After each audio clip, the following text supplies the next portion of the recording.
Tigers baseball on Fox Sports Detroit is presented by Bell Tire.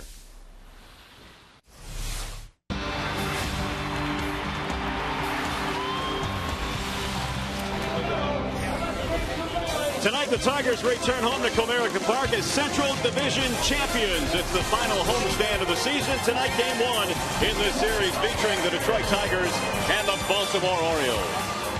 Hi again, everyone, and welcome to Tigers Baseball. Mario and Peppa, glad to have you with us. A little bit of a different view here tonight. We come to you from the seats here at Comerica Park. And, Rod, every now and then, it's good to get out of your comfort zone. We've certainly done that tonight. Oh, there's no doubt about that. I cannot wait for this game to start. I mean, this crowd is going to be electric. The Tigers are going to the postseason. We're down here amongst the fans. What could be better than this? Absolutely. And, you know, the Tigers right now are playing for something because they certainly want home field advantage throughout the playoffs. So these games, although they clinch, are meaningful. Oh, no doubt about that. Why not want to have your crowd behind you? And that's exactly what the Tigers will be able to do. They have to hold off the Texas Rangers. Texas are a very good team. They're very close right now as far as the home field advantage in that first round. But if they play good baseball down the stretch, they can get it. Should be fun tonight. We might even flinch at a foul ball or two, so hang with us. Tigers and O's coming up right now. We go back to the Coliseum studio. Here's Mickey York. Number 41, Victor Martinez.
The 2011 Central Division champions. Jacob Turner taking his tune-up tosses, and we are happy to have you with us here tonight. By the way, if the Tigers combine for 3 or more home runs in this game, make sure you bring a copy of the box score to a participating Arby's location tomorrow, and you'll get yourself a free small order of curly fries.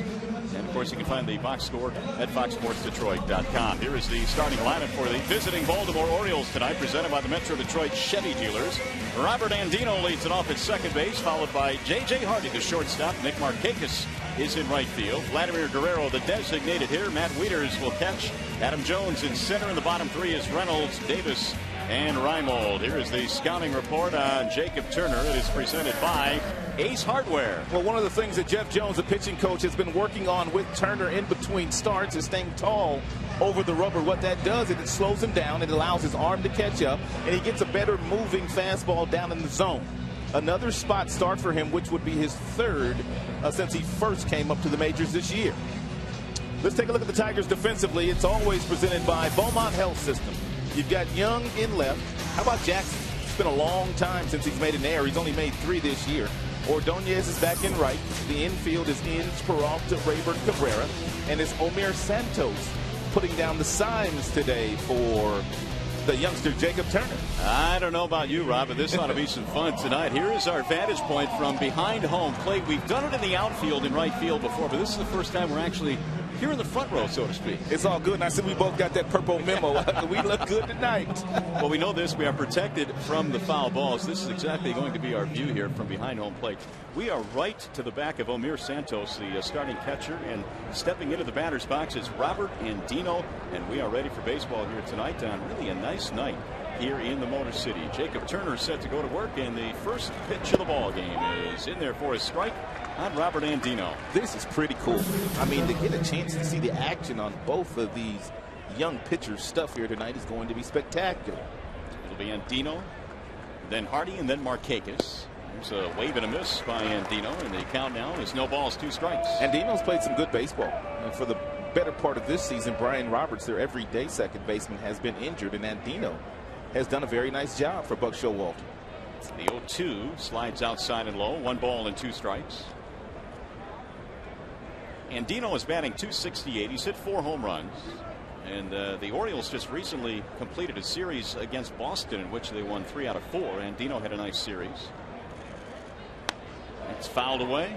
If you're Buck Showalter and you have a last place club, the one thing that you want your club to accomplish down the stretch is you want them playing some good baseball. Therefore, you've got something to build on next year, and you go into spring training with a pretty good taste in your mouth. And they've done just that, especially in that series in Boston. As Turner misses inside, run the count now to 2 balls and 2 strikes. I might call a few strikes and balls for the night. Who needs fox tracks tonight? 2-2. Jacob, only 20 years of age, out of St. Charles, Missouri. And the 2-2.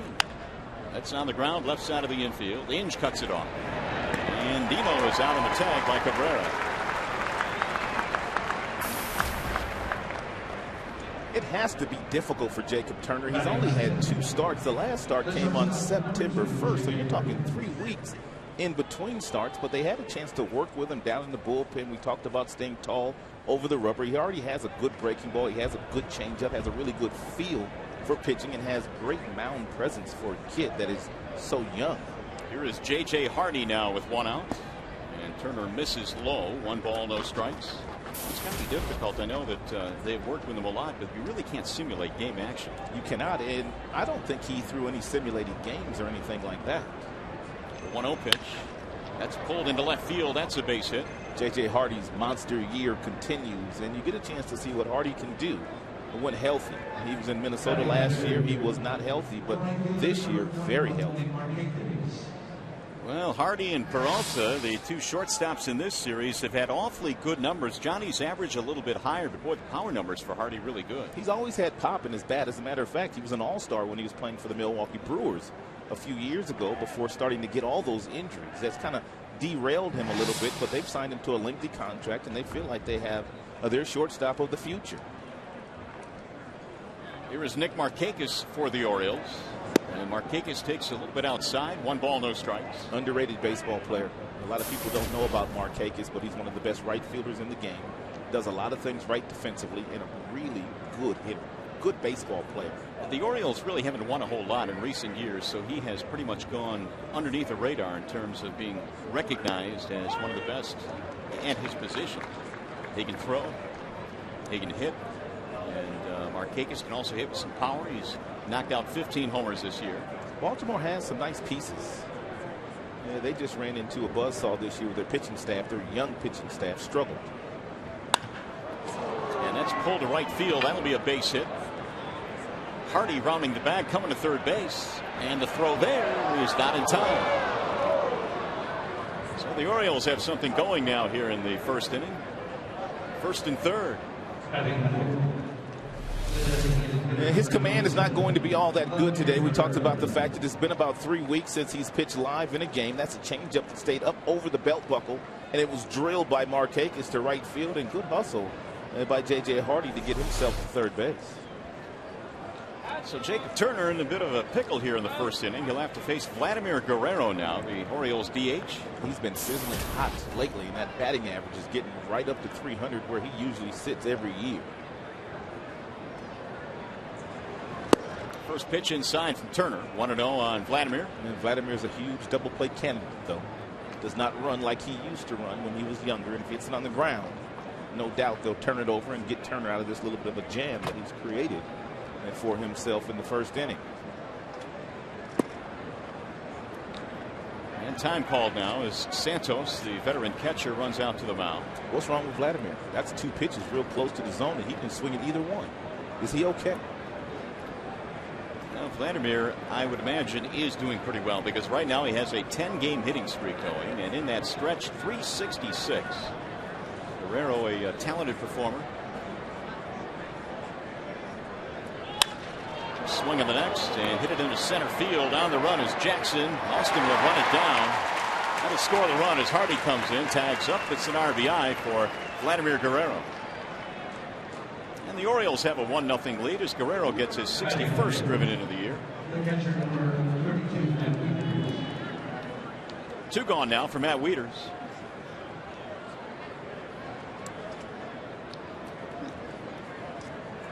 Well, Wieters this year a 263 average against the Tigers, only 4 for 17, however.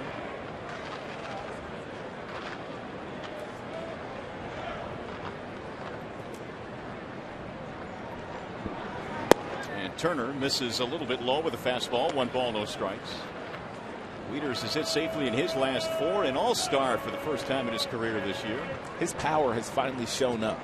He has hit 20 home runs this year, and they were wondering when his power would show up.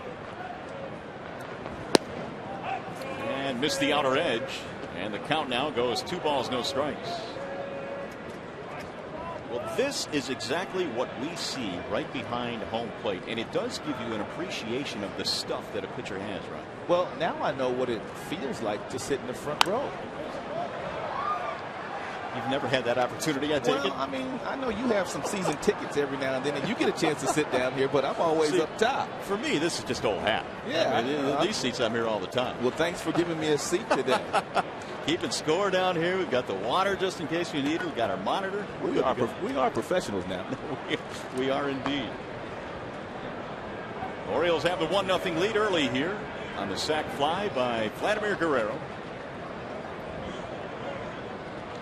Wieters has knocked in 63 this year. Came to the big leagues as a much heralded prospect. In fact, one of the best in all of baseball when he came up a couple of years ago. The only other guy that I could think of that came to the major leagues with as much fanfare recently as Wieters is Alex Gordon of the Kansas City Royals. And sometimes it takes these young kids a couple of years just to mature before they really reach their full potential. Bouncing ball to second base. Easy play there for Rayburn, and that is that. So Turner gets out of the inning with minimal damage as the Orioles score a run.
Our score as we go to the bottom of the first inning. Here is the starting lineup for the Tigers tonight, presented by Big Boy. It's Austin Jackson leading it off, followed by Maglio, Ordonez, and Delman Young. Cabrera back in there tonight. He'll bat cleanup. Victor DHing. You've got Rayburn at second base, and your bottom three features Peralta, Inge, and Santos tonight. The Bernstein advantage brings you the scouting report on Zach Britton. Get the Bernstein advantage. We go to bat for you. And Britton is a very young kid, first year in the major leagues, but he's got a power fastball, and when he gets it just right and holds it just right, tremendous sink on his fastball. That's his signature pitch. Had a couple of starts in the middle of this year where he really struggled. Had to send him back to the minor leagues, but he's back, and his confidence is also back. Let's take a peek at the Baltimore Orioles defensively. It's presented by Tim Hortons. You've got Reynolds, Jones, and Martinez in the outfield. Really good outfield. Davis, Hardy, and Dina Reynolds, they round out the infield. We've told you about Wieters behind the dish. Not only can he hit, but he can throw. He has thrown out 39% of the base runners that have attempted to steal this year off of him. Here are the numbers on the 23-year-old Zach Britton, making his 27th start. 500 record. The opponent's batting average at 270. So we'll see if the Tigers can get the offense going here tonight against the youngster. He wasn't even supposed to make their team out of spring training, but they had some injuries to their young pitching staff. Jackson picks on the first pitch and lines it to left. Base hit. That didn't take long. Austin takes a wide turn and holds up. AJ will ambush you every now and then if you try to sneak that piece of cheese by him on the first pitch. Real good hands through the zone. Real good look. Front foot gets down, and Jackson, when that ball's down, he can drill it. Jackson had 6 hits on the road trip, has his first of the homestand now as Ordonez stands in.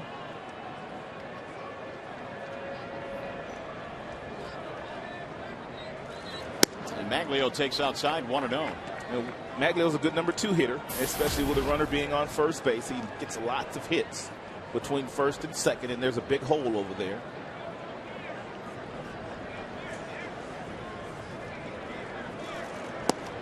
Ordonez takes one a little bit low, below the knees. 2 balls, no strikes on Maglio. It's been a few days since Maglio has played. It has indeed. Saturday in Oakland. And you see the big hole on the right side of the infield with Reynolds, the first baseman, holding Jackson on. And Dino playing double play depth as their second baseman. And you can see Maglio trying to shoot the ball in that direction.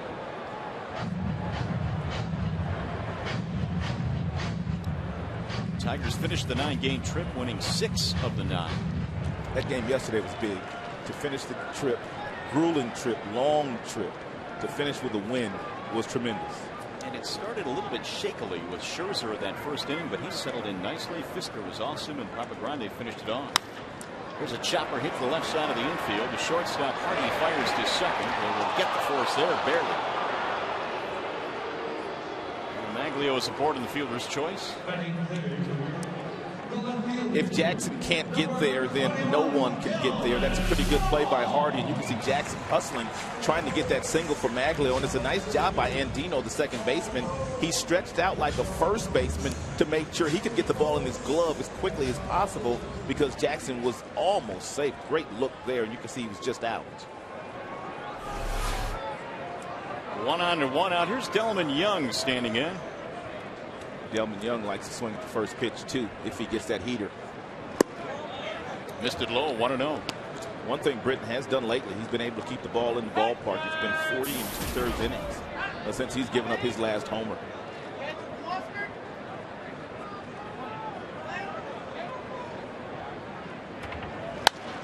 That's on the ground to the right side. And Dino flips to second one, and the relay is in time. That'll be a 4-6-3 double play. No runs, 1 hit, nobody left. We go to the second at Comerica.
Comerica Bank, strength and stability since 1849.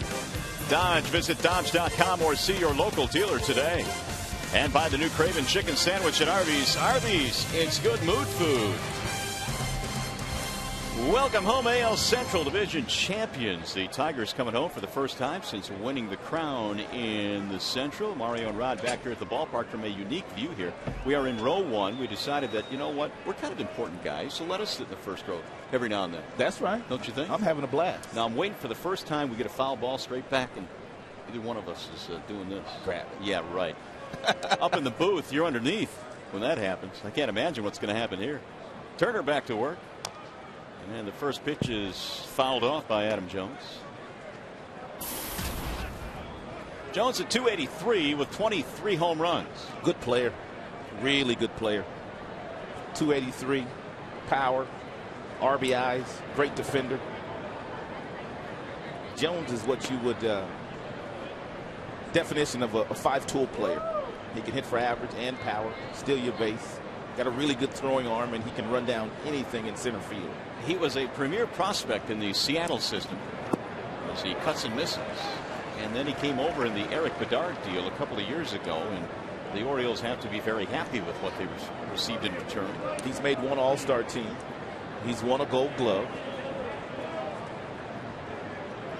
Turner's ahead here, 1-2. And he missed low. 2 balls, 2 strikes. Jacob, as we mentioned, is only 20 years old. He hails from St. Charles, Missouri. He's a big kid, 6'5", 210. He's being caught tonight by Omir Santos. That'll head down the right field line. On the run is Maglio, still going, and a nice basket catch. One away. And Maglio's got those fresh legs. Tonight, I don't think he played in Kansas City, so the last time he played was in Oakland. So he had a day off on Monday, and Maglio is moving pretty well out there. Made a nice running play there to the corner. That'll bring up Mark Reynolds.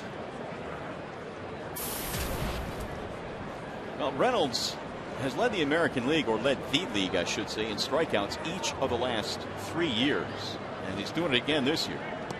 He will give you a lot of power. 36 home runs this year. Well, I think they knew exactly what they were getting when they made the trade with the Arizona Diamondbacks to bring Reynolds over. He's going to strike out. But when he catches it just right, he can hit the ball a long way.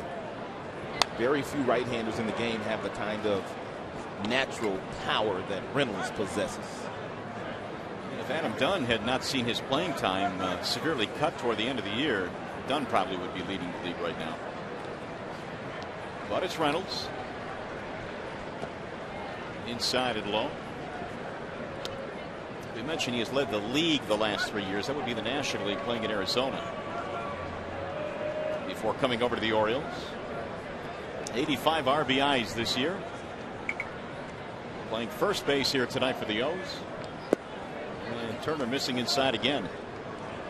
3 balls, 1 strike. As you can imagine, Jacob Turner is the top prospect in the Tigers organization. And there are many that believe that he will fill out one of those spots in their rotation in 2012. He has that kind of talent. That ball is in the air to right field. Ordonez on the move again.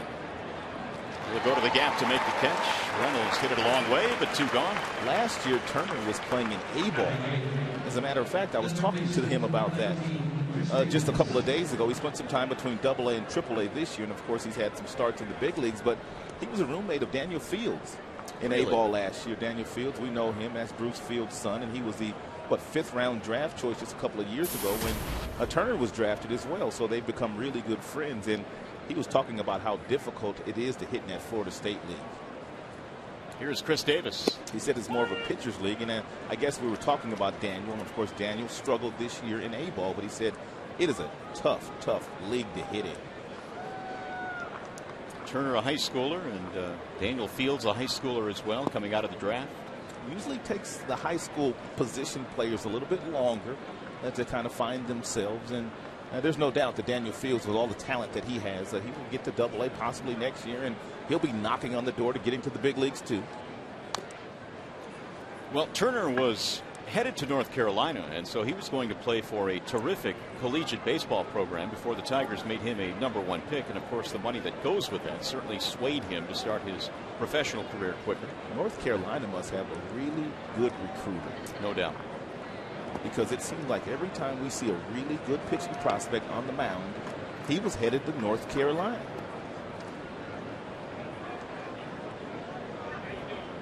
Two balls, two strikes. I believe Rick Porcello was going to go to North Carolina as well. Yes, he was. So they plucked him out of New Jersey if he was going to go there. But he decided, obviously, to sign with the Tigers, as did Turner.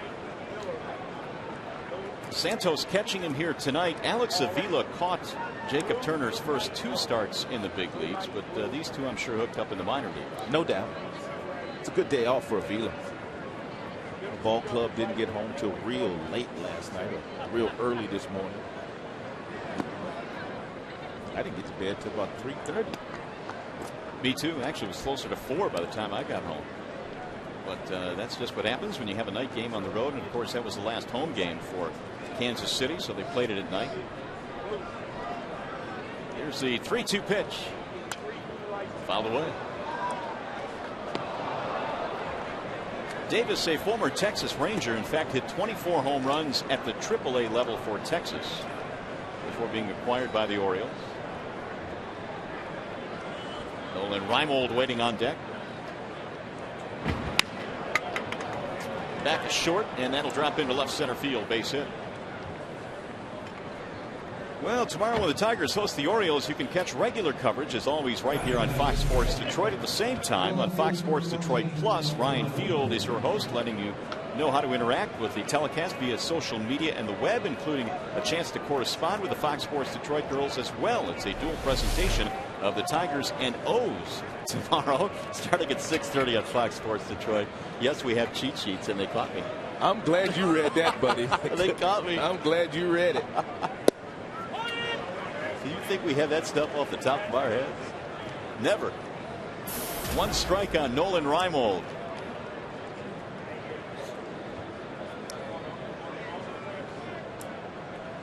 REIMOLD batting .241. There's a bouncing ball to short. Johnny to his left, flips to Rayburn for the force, and the inning is over. No runs, 1 hit, 1 man left. We go to the bottom of the second. 1-0 O's.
After clinching the division, and I did have a chance to talk with Jim Leyland in his office today. Everyone wondering about what the playoff rotation for pitching is going to look like. Now, he did mention, for those of you who are wondering, Justin Verlander will not pitch on short rest. That means he will pitch the 1st and the 5th game. As far as the rest of the rotation, well, he's not giving his secrets away just yet. Mario and Rattle, send it back to you. All right, Shannon, thank you. And that's certainly something Leland has to consider, along with Jeff Jones and the rest of the staff, how the rest of the rotation will shake out, because certainly JV in game 1 is a given as Miguel Cabrera leads it off. Well, I really don't know how you can deny Fister in game 2. Max has had a fabulous year. You could pitch Max in game 2. You can go Fister game 3. But I believe that it's going to be Justin Verlander, and that will be Fister following him. And then you've got Max and Porcello. Well, I guess it depends on the way you want to look at it. I think for Jim Leland, you have to figure, you know what, let's go for the jugular here. If you've got Verlander in game 1, throw this guy right here in game 2. And either one of these guys could pitch, whether it's at home or on the road. You don't win 14, 15 games in the major leagues if you can't take your act on the road. No doubt. And Max Scherzer certainly is capable wherever he is pitching, because his numbers this year at times have been overwhelming. His stuff can be overwhelming.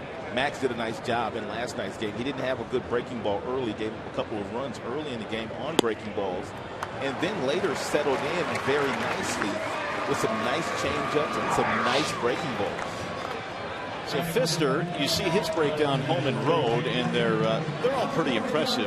Max has been a little bit better at home, as you can tell, in this pitcher's ballpark. That's why I like Jim Leland. Jim could care less about those numbers that Max has posted on the road. It's the postseason. It's a whole new ball game. He is going to pitch the best people, and that's the one thing that he stood for since he became the Tigers manager. I'm going to play the best people. I'm going to try to put the best team on the field all the time. Numbers don't matter that much to Jim. Tigers get the leadoff walk to Miguel Cabrera. Here's Victor Martinez. Whoa, look out. Ball came back at us. WIETERS will throw down, and Cabrera gets in there safely. It's going to roll into center, but not far enough. I didn't flinch. What happened there? That thing just got away from Zach Britton. And WIETERS, the catcher, he stands 6 feet 5 inches. He's got no shot. Cabby, that's a nice recognition there, because that ball got to the catcher in a hurry, and he wheeled and fired down to second base. Had Cabby not gotten that kind of jump, he'd have been thrown out. And so WIETERS now will trot out to the mound and see what's going on here. Well, Victor and Cabrera have been the best 4 or 5 hitters in the major leagues this year. If you look at all their numbers and you add them up, there's been no one better than these guys. Take a look at Cabby here and the good baseball instincts that he has. He sees that's going to be a bad throw. He takes off. He's taking a peek to see if there's going to be a play. He knows he has to slide. He gets in safely. So the Tigers now have the tying run in scoring position. And they have it in scoring position for one of the best in the American League at taking advantage of these situations. We were talking about this a little bit yesterday in our ball game in Kansas City. And the fact that it really doesn't matter what Victor Martinez has done this year. And he's had a great year. 97 ribbies. He's hitting .326. Teams in the postseason are not going to pitch to Cabrera. They're just not. And really down the stretch, teams have started to give Cabrera the kind of treatment that he deserves. They don't let him play very much. It's a foul ball outside of the bag at third base. What did Bob Melvin in Oakland do? Walk him about 6 or 7 times in that 4-game series? Yeah, he had at least 6. I think a couple of them were intentional, but the rest of them weren't. There wasn't very much intent behind those either. Well, it was just like this at bat here today against Britton. He threw him 4 pitches, and none of them were even close to the zone. 2-1 on Martinez. So Victor trying to take advantage here as he climbs toward 100 RBIs. Martinez has 97. The 2-1. 3-1 on Victor Martinez. Ryan Rayburn waiting on deck.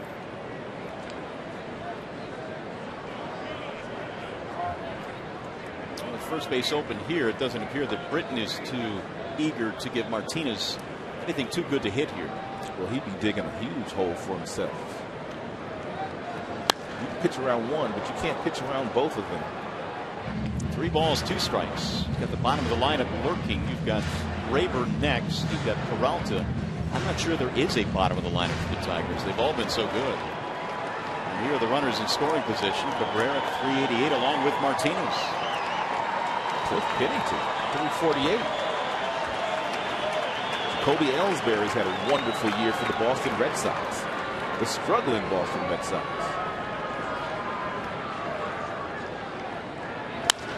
Here's the ground ball to short. J.J. Hardy has it. And the runner will hold. Martinez is out. One away. That'll bring up Ryan Raber. By the way, Texas has lost today. The Athletics beat them 4-3, so the Tigers can gain a game on Texas as they battle for home field advantage in the American League playoffs. Texas has yet to nail down their division, though, although they have a nice sizable lead. Rayburn is hitting .249.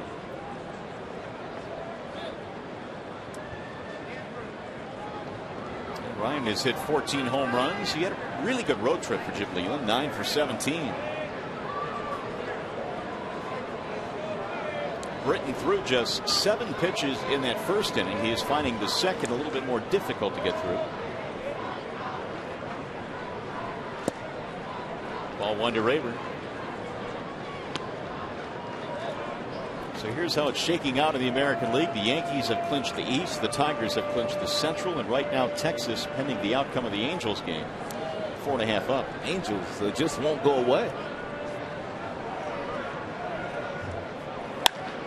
Chopper back up the middle, and that gets into center field. Here comes Cabrera rounding third. The big fella coming home. Here's the throw to the plate. The tag. He is out at home plate. He tagged him on the leg. So Cabrera is out. Rayburn gets a single, but the Tigers fail to score.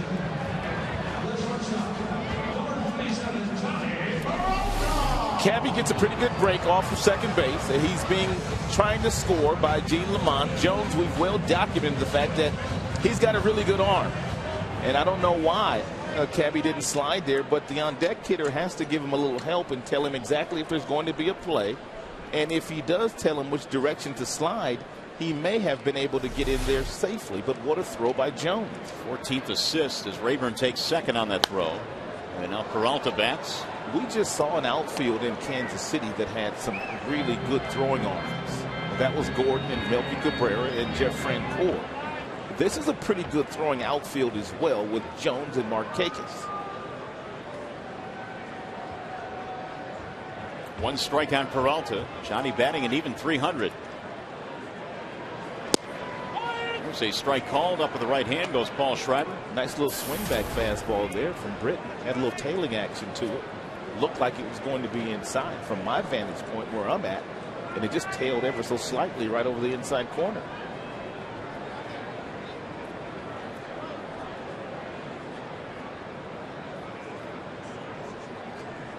Here's the 0-2. Swing and a miss. He struck him out. Peralta is gone, and so the Tigers threaten but do not score. Britton gets his first strikeout.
Hustle, hydrate, believe. And by your neighborhood Spartan stores. For locations, check out turntospartan.com. By the way, you can vote for your Tigers McDonald's Player of the Game tonight, presented by the Big Mac. Using your cell phone, text Tigers followed by a space then the player's uniform number to 37338, or you can vote online at foxsportsdetroit.com. Well, we've got some friends back here. These folks out their tickets at the very last minute. How in the world do you get tickets that late? I don't know. They looked tardy, though. They were a little late, though.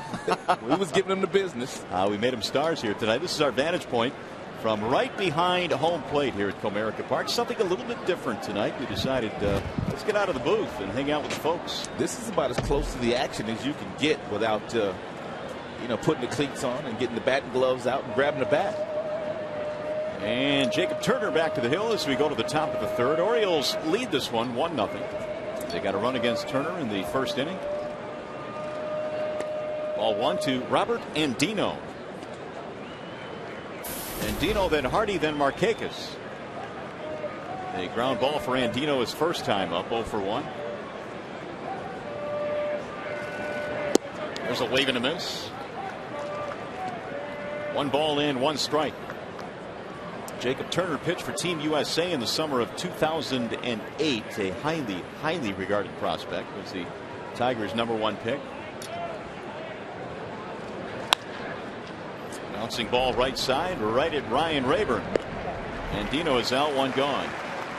Let's take a look at the delivery of Turner. And one of the things that Jeff Jones noticed in his first couple of starts is he wasn't getting that left leg up. You see the little hip turn there? Getting to a really nice balance point, which allows the arm to get up and over the top. And that allows him to get good sink on his fastball and also get on top of the breaking ball and get some nice depth with that pitch as well. But also talking to Jeff, I mean, you get the first couple of starts in the big leagues, there's going to be some nerves, so you're going to be jumping a little bit. So they also felt like part of it was the fact that this kid was pitching in the big leagues as to why he was rushing in his delivery. J.J. Hardy, the batter. Well, I think it's great that he has an appearance here and the ability to pitch in a big league game again here down the stretch. And that's one of the things the Tigers were able to get by clinching as early as they did. They're able to set up their rotation. They're able to get Jacob Turner in a game. They weren't sure down the stretch whether or not he would pitch, but it's great to see him again in a big league mound. No doubt about that. More than likely won't pitch anymore this year. No fall league this year. No instructional league. Swinging, driven high in the air, deep to left field, way back. This ball is way up there and gone. It is out of here. A home run for J.J. Hardy. That is number 29 for J.J. Hardy, who has had an outstanding year. And you have to love a pro like J.J. Hardy. When he hit that ball, he knew it was gone, but he put his head down and simply trotted down to first base and trotted around the bases like he'd done it before. We talked about Turner and the fact that his command probably wouldn't be all that good today, because it's been about 3 weeks since he's been on the mound. Looked like a little hanging slider there that Hardy absolutely clobbered. Home runs look a whole lot different from this vantage point. That's for sure. That thing was a towering shot. So the Orioles have a 2-0 lead, and that brings up Nick Markakis. As Hardy continues to add to his home run total now, 29. And that is a career high. Ball outside to Markakis. It was Hardy who made the final out of Justin Verlander's first no-hitter right here at Comerica Park during interleague play. Was it 2007? It was indeed.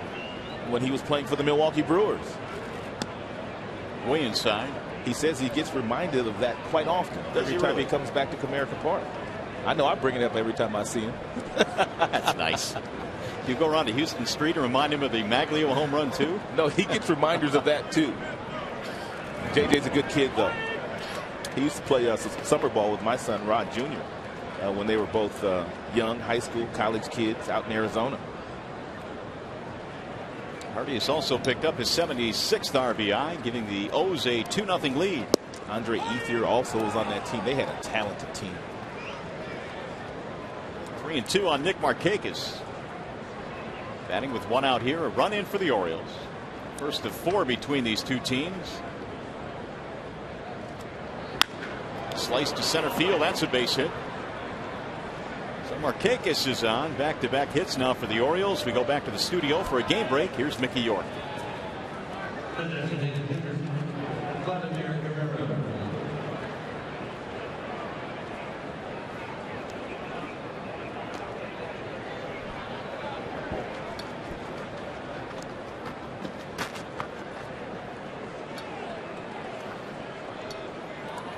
Yeah, Mick, it would be nice to get a win here tonight, get a full game lead for that second seed in the AL.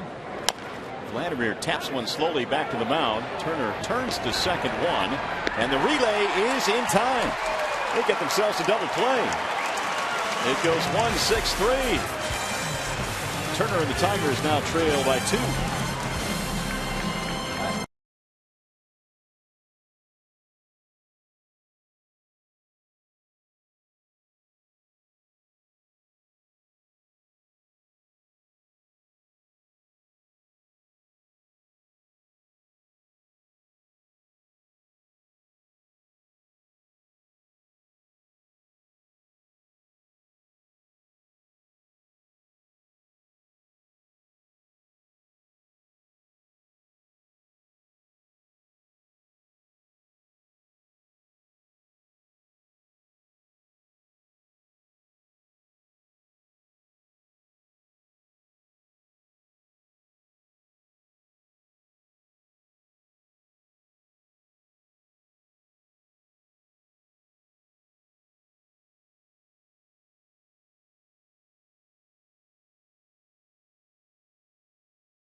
Tomorrow through Sunday, when the Tigers host the Orioles, great prizes will be awarded to random fans all weekend.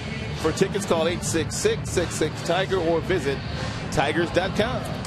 How you liking it so far down here? I'm loving this. I am absolutely loving this vantage point. It's a great night. The weather is perfect here. We've got fans all around us. The Tigers need to get the offense going. The one thing that is really striking down here is how big some of these guys are. Oh, you know that. And then you start to realize how big like a guy like Cabrera is. Big leaguers. Brandon Inge leading it off. This is our vantage point from right behind home plate. First pitch to Brandon is outside. Tigers need some runs here. They're down by 2. Inge, Santos, Jackson facing Britton. It's fouled away.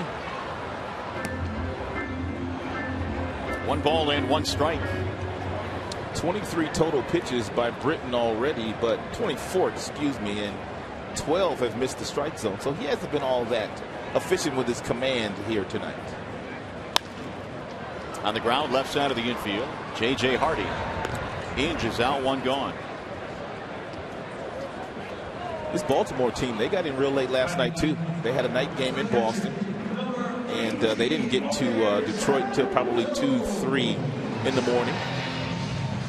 They were playing really well when the Tigers saw him earlier this year under Buck Showalter, but I guess water has been able to seek its level for Baltimore. Well, they got off to a pretty good start. In their first 60 games, they were just 1 game under 500, but they were pitching much better. But then they really struggled from a pitching standpoint, and that's when the record really started to struggle.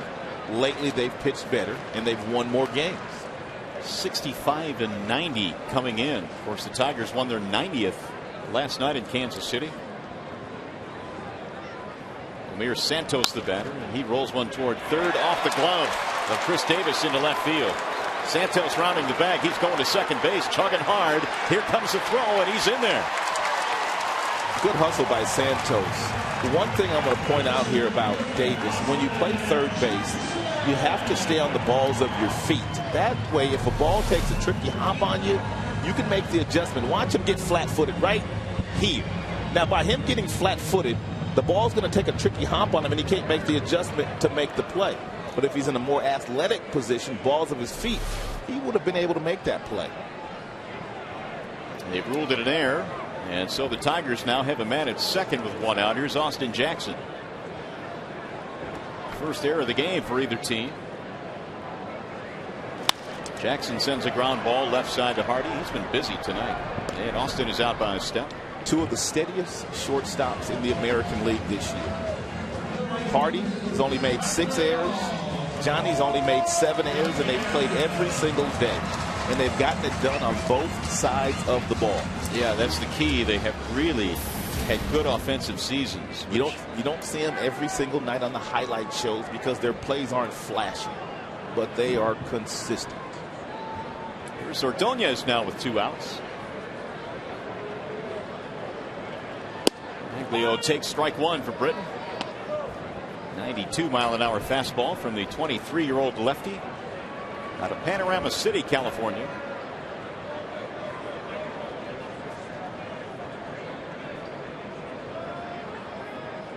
And the 0-1.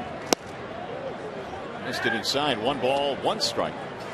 Ordonez reaching on a fielder's choice in the first. And McNeil right now enjoying a 14-game hitting streak, trying to keep that going.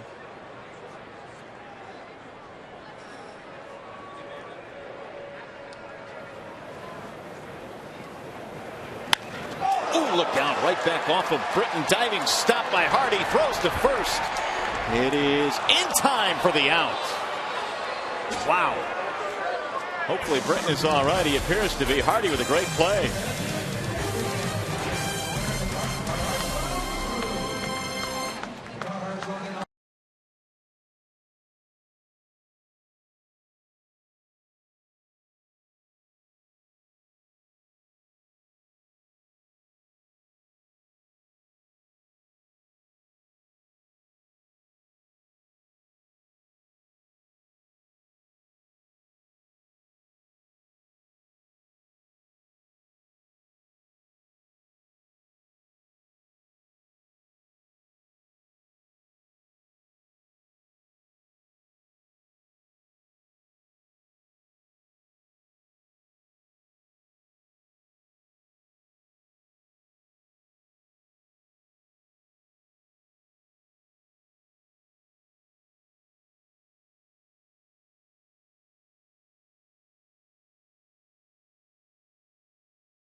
The bicep of the right arm, and what a play by J.J. Hardy. We talked about the fact that he makes all the routine plays every now and then, and he will make a spectacular play.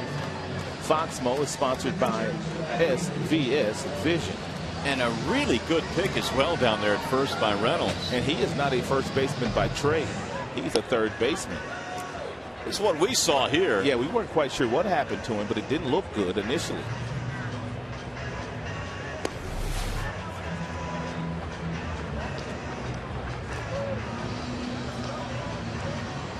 So as we go to the 4th inning, the Orioles will have Wieters, Jones, and Reynolds facing Jacob Turner.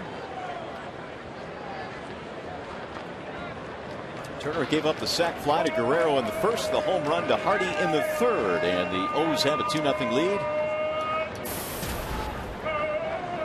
Wieters grounded out his first time up, 0 for 1. A .262 hitter this year, and he sends a bouncing ball up the middle, wasting little time. It's a leadoff single in the first pitch of the 4th.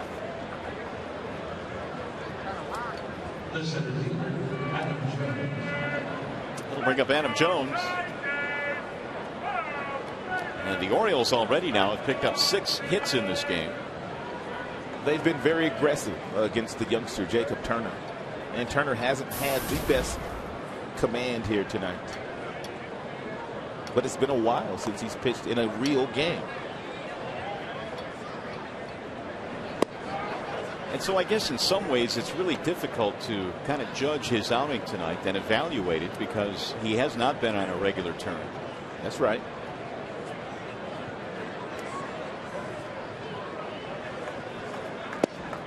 But from top to bottom, everyone in the Tigers organization, they believe that Jacob Turner is going to be a really good big league starter for a long, long time. Here's the 2-0 coming to Jones. Rolled foul. Jones will hit into some double plays, 16 to be exact, and the reason for that is he takes a really big swing and he doesn't get out of the batter's box in a very quick fashion. Albuquerque warming up, as Jim Leland said before the game today. Al will pitch tonight. He was supposed to pitch in KC, never did, and so he'll get a chance at some point tonight. And that ball is hit high to left field and deep, way back. This one is way gone. It's Jones with a home run, his 24th of the year, and the Orioles add to their lead. It's now 4-0. These Baltimore Orioles are playing some of the best baseball they've played all season long. And the one thing Turner must do, because he doesn't have the good control today, he has to stay out of these fastball counts.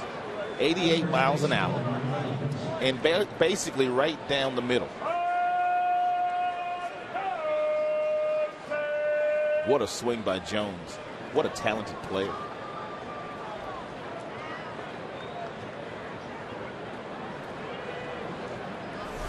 Seventh hit of the game now for the O's. Turner bounces one into Mark Reynolds. We're talking about Albuquerque, who's warming up. Jim Leland wants to make sure that after he pitches tonight, he'll get a day off, and then he has to prove he can pitch on back-to-back days before they will make a determination on whether or not he will be on the postseason roster. And what a difference he certainly would make if he's healthy and good to go. He had a great year. And there was a pretty good stretch there during the course of the summer where it was Albuquerque, Benoit, and Valverde, and they were dynamite. Now the 2-0. He tried to hold up, couldn't do it. Good pitch. Good changeup. Well located changeup, as a matter of fact, especially in a 2-0 count. And if you can do that up here consistently, you can win.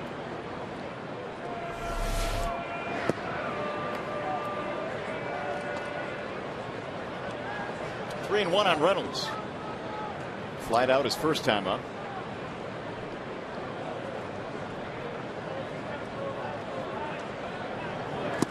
And he walked him. So the first three Orioles reach here in the fourth. Tigers gonna have to do something to get this crowd all pumped up. I mean, we're down here in the front row. Well, if they can get the offense going, they certainly can score in bunches. 4-0 still manageable in this game. Chris Davis standing in.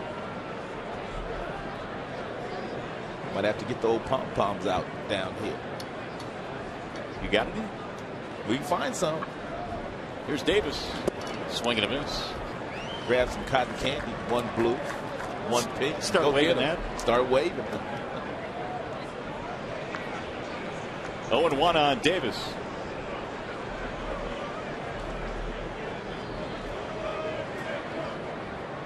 There goes the runner, and a big jump and a ground ball under the glove of Cabrera. It's a fair ball down the right field line. Reynolds gets up at second and heads to third.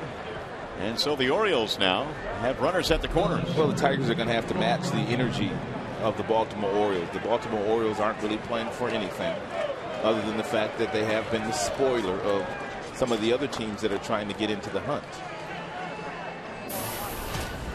Skipper coming out, and it appears that Jacob Turner is coming out along with him. And so the youngster will give up the baseball. Wall side windows pitching change. Here comes Albuquerque.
behind all of the action. It was back in 1999 that Fox Sports Detroit first started broadcasting some games. This was at Old Tiger Stadium at the time. Josh Lewin and Kirk Gibson were broadcasting from the outfield bleachers. Making fun of each other. Imagine that.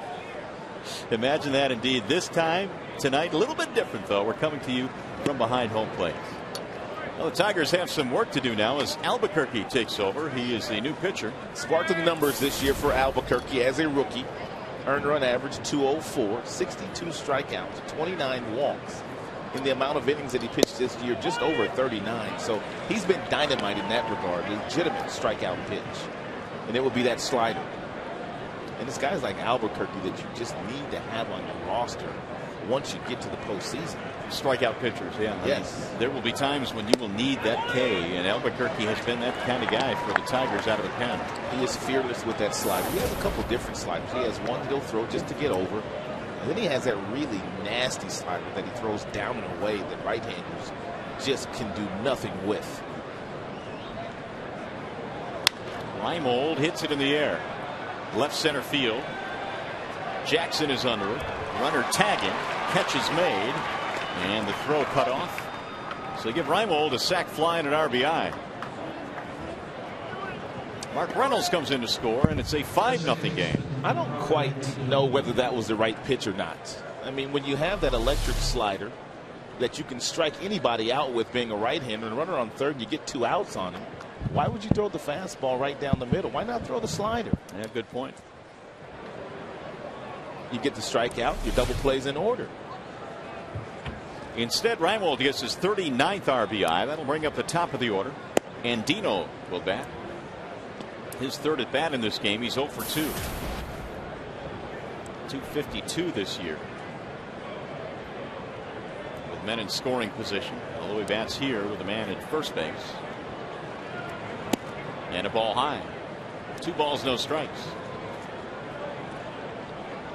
Albuquerque replacing Jacob Turner, who faced a total of 4 batters here in the fourth, so he goes 3+ in this game. And that runner at first base still his.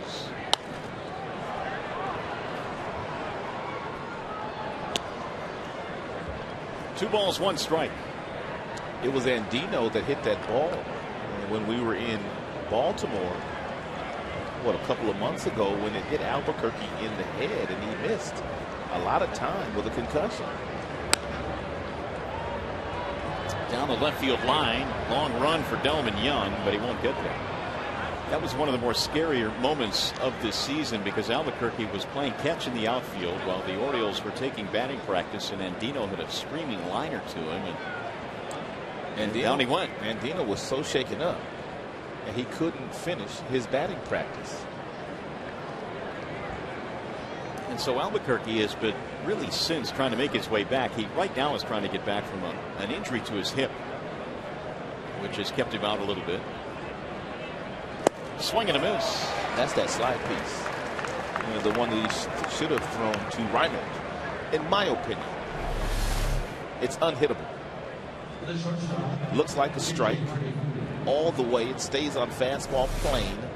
And then all of a sudden, once you start your swing and you can't stop it, the last 5 feet, that ball just darts away from you. 2 gone. There's the breaking ball in for strike 1 on J.J. Hardy. You don't want to make a mistake to J.J. Hardy inside. That's where he has the majority of his power. That's where he's hit the majority of his home runs.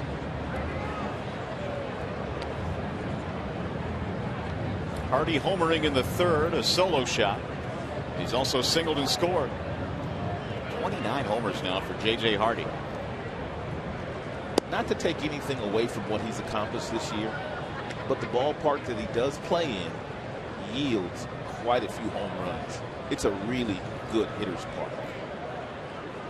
But he played long ball here too, so he's got some pop in his bat.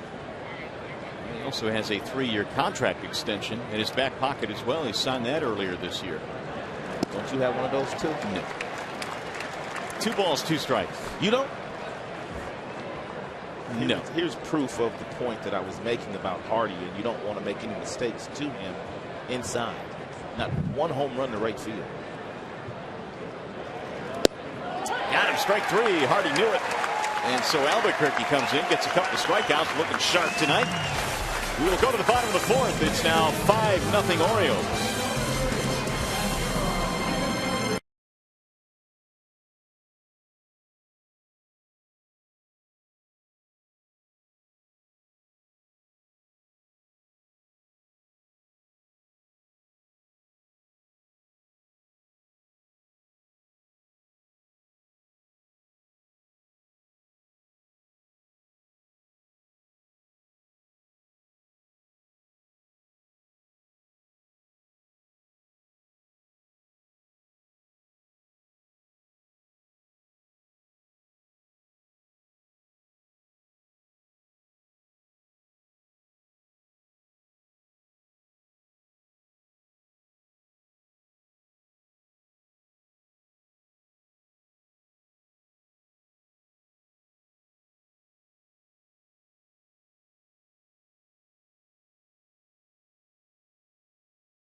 Tonight, Miguel Cabrera with 98 RBIs looks to become the 5th player in team history with 100 runs, RBI, and walks. Can you name the others? There are 4 others, and Cabrera with 2 more RBIs will join that club. And just gives you an idea of how talented Cabrera is. There has not been that many to accomplish that feat. No bad second in this inning as Delman Young leads it off and looks at ball 1 from Zach Britton. Young, Cabrera, Martinez in the Tigers' 4th. Here's the 1-0. High and away, 2 balls, no strikes. Cabby just recognized us. What's up, Cabby? How you doing? You can't believe we're actually doing the game from behind home plate. Here's the 2-0. I love him. He has a lot of fun. Got a smile on his face all the time? All the time. Looking around the crowd. And he can hit. That he can. He can hit. Here's the 2-1. Low, 3 balls, 1 strike. A dangerous count here for Britton against Delman Young. Delman has lightning quick hands, especially when he's looking for a fastball. He doesn't miss them very often. And he walked him. So the leadoff man is on right now. Let's check in with Shannon Hogan. Shannon? Well, you guys, I'm right behind you and probably the best seats in the house other than you. My friend Kim is here from Ionia, Michigan. And I understand you guys had a tough week, but this is a good way to remember your mother and to celebrate. Yes, my mother passed away Tuesday night. She loved Miguel Cabrera, and Rod and Mario were so gracious to sign a ball. She would have just been ecstatic. So it's somewhat bittersweet for me, but again, she would be so happy to know that I'm watching her favorite player, Miguel Cabrera. And right here up close and personal. Mario Rod, I'll send it right back to you, and you're right here in front of me. All right, yeah. Hey, Shannon. How you doing? There she is. Hi. I don't know which way to turn. I'm just all out of sorts down here. There she is. I don't know. Darlene was his mom's name. We did sign that ball today, and rest her soul. 1 ball, no strikes on her favorite player, Miguel Cabrera, and now the count evens at 1-1. Cabrera had a base on balls in the 2nd. The Tigers have put the leadoff man on 3 times already in this game, but have yet to score against Britton. And Britton basically pitched around Cabrera in the 1st inning, did not give him anything to hit at all. Ball inside, 2-1. But now that he has a little bit of a lead, he might come right after Cabrera. He might as well.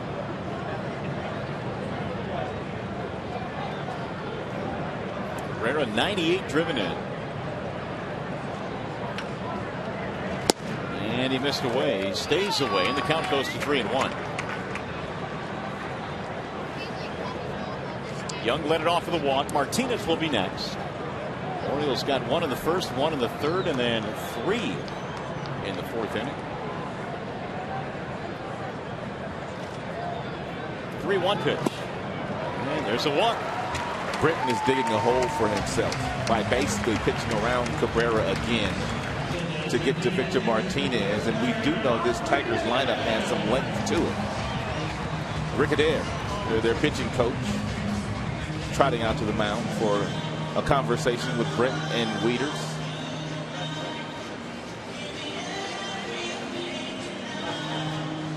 Hey fans, after the game, stay tuned for Tigers Live for reaction, analysis, and highlights from tonight's game. Tigers Live from the Call Sam Studios and at the ballpark here on Fox Sports Detroit. We'll get a chance to do a live hit down here. Post-game Tigers Live. Meanwhile, David Pauly is warming up in the Detroit bullpen. Tigers, of course, got only 3+ innings out of Jacob Turner tonight, Ron. We talked about the fact that he's going to be difficult to evaluate his outing tonight. No doubt. And he just did not have good command today, but he really hasn't pitched in 3 weeks, so it was going to be difficult for him to command all his pitches. And the Baltimore Orioles right now are one of the hottest teams in the league. They are playing very loose. There's no question about that.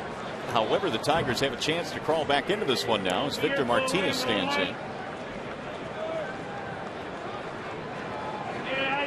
Tigers have only 2 hits so far tonight. And Victor takes low, 1 ball, no strikes. No doubt Victor Martinez will be looking for a fastball to hit here, and he will not be trying to hit a single. He's only hit 11 homers this year. He has more power than that, but for whatever reason, he just hasn't been able to loft the ball and get carry on the baseball, but he'll get some carry here if Britton challenges him with a fastball. That's in there for a strike, 1-1. Martinez has seen this situation many times this year. He has seen Cabrera take walk after walk, in fact over 100, and he's had good numbers following a Cabrera walk. He's going to see it quite a bit more the remainder of the way. Inside, rolls away from Wieters, and Young is able to get to third. Cabrera holds it first.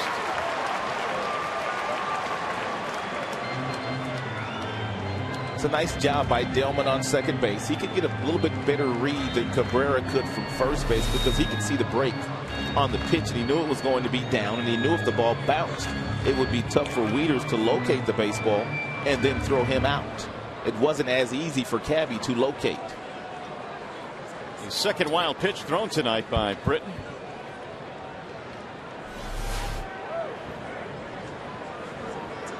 Still nobody out here in the bottom of the fourth. Tigers down by 5.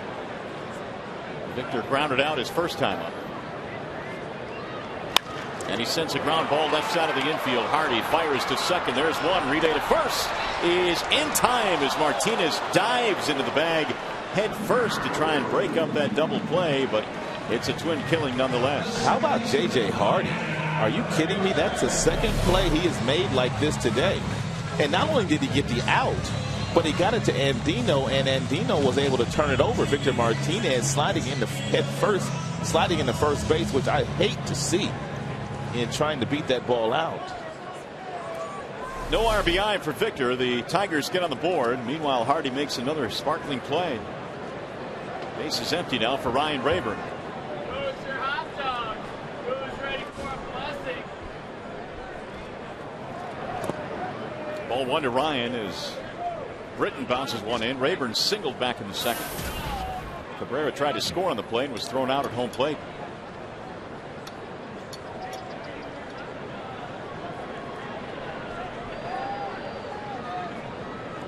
Here's the 1-0.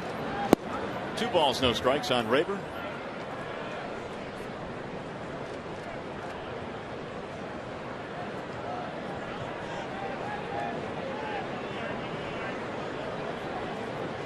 Zach Britton looking for his 11th win of the season. Bounces another one in.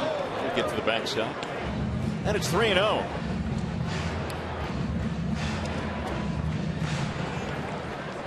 Britton was the Orioles minor league pitcher of the year last year. It's the Jim Palmer Award. That's what they've named that award.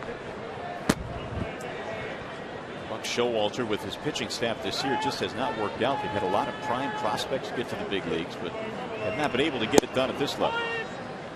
3-1.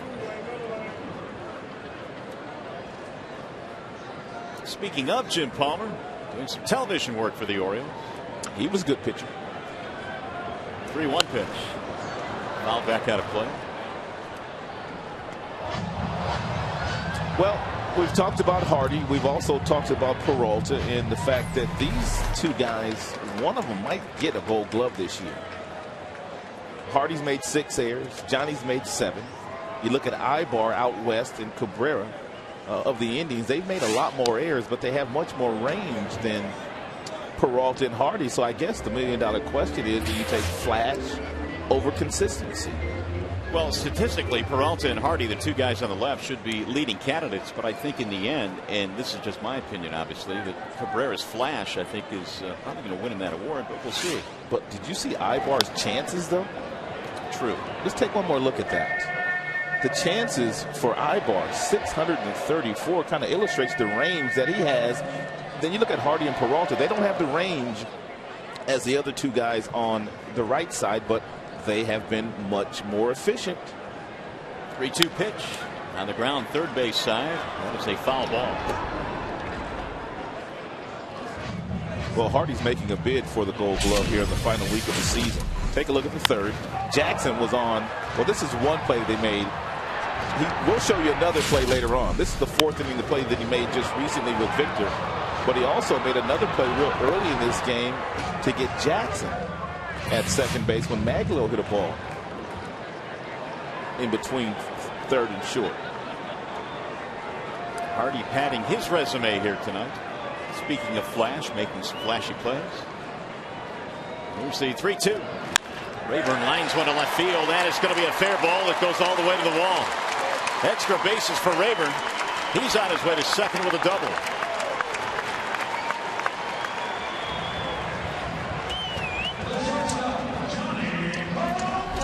It's a pretty good at bat by Rayburn. He was ahead in the count, then the count ran to full, and he went down and got a pretty good pitch. Really good pitch, as a matter of fact. So Rayburn continues his second half assault. He has 2 hits, a single, and a double in this game. And a 2-out chance for Johnny Peralta, whose average has dipped to .299 now. He struck out in the second inning his first time up. 1-1 on Johnny.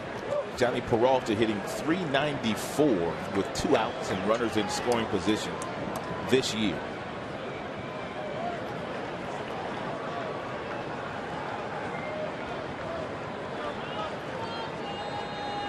The 0-1. 6 hits on the road trip for Peralta, and has struggled a bit this year against Orioles pitching, just 3 for 20. But a chance here to drive in a run, get the Tigers a little bit closer.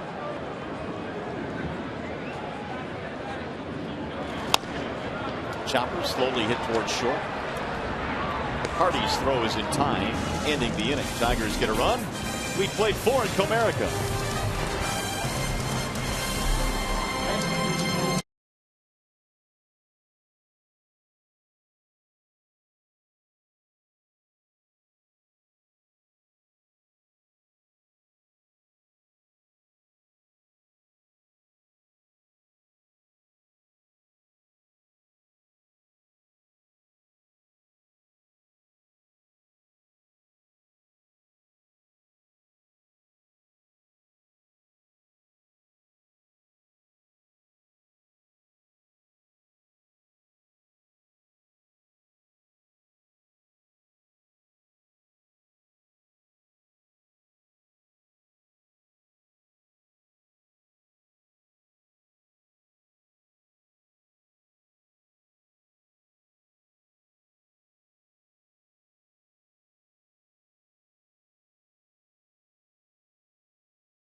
Stand by, Moneyball, starring Brad Pitt, in theaters Friday, rated PG-13. I can't wait to go see that Moneyball. I can't either. We just came from Oakland, where it was certainly big news. They were having the premiere in Oakland the past couple of days. That ought to be fun. We've got some baseball here. Mario and Rod back here at the ballpark. Different look tonight. We're broadcasting from behind home plate. We were in the outfield, a few years ago we did an outfield game. But yes. This is kind of neat. It gives you a different idea of what the hitter is actually looking at from the pitch. No doubt about that. It's just a really nice vantage point here. I'm enjoying this look here. Well, we have a new pitcher to look at now as David Pauly climbs on top of the hill. He will take over for Albuquerque.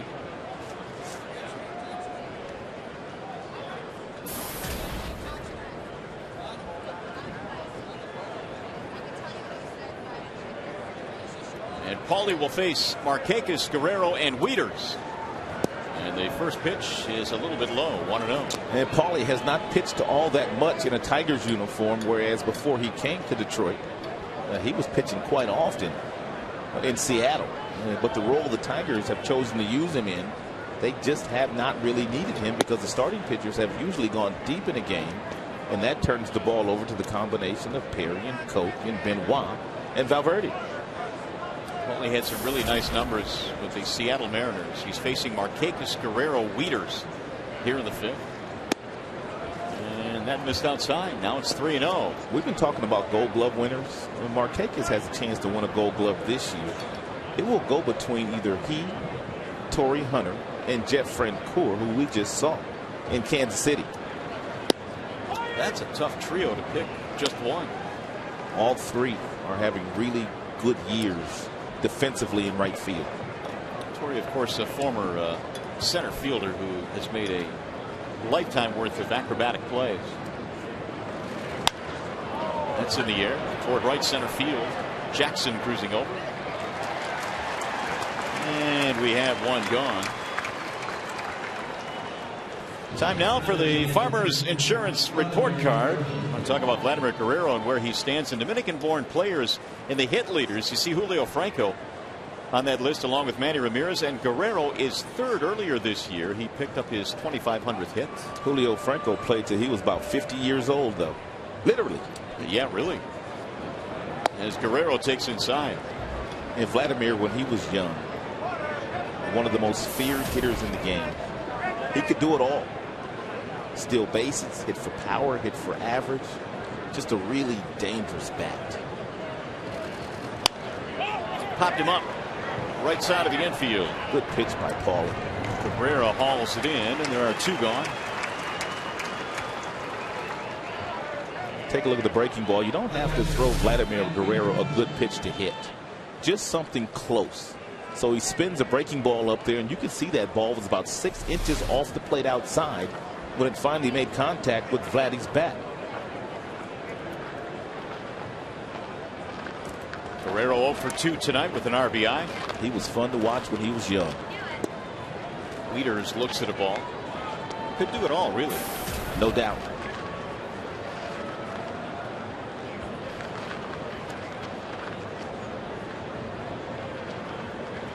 Talking about Julio Franco, he was 48 when he played his last game in 2007.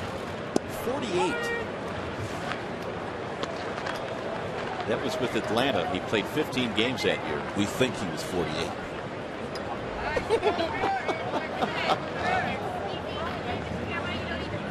That's what the paper said. I love Julio. I was a teammate of his back in the Indian days. Good hitter, good person. Julio Franco was a good man. Is a good man.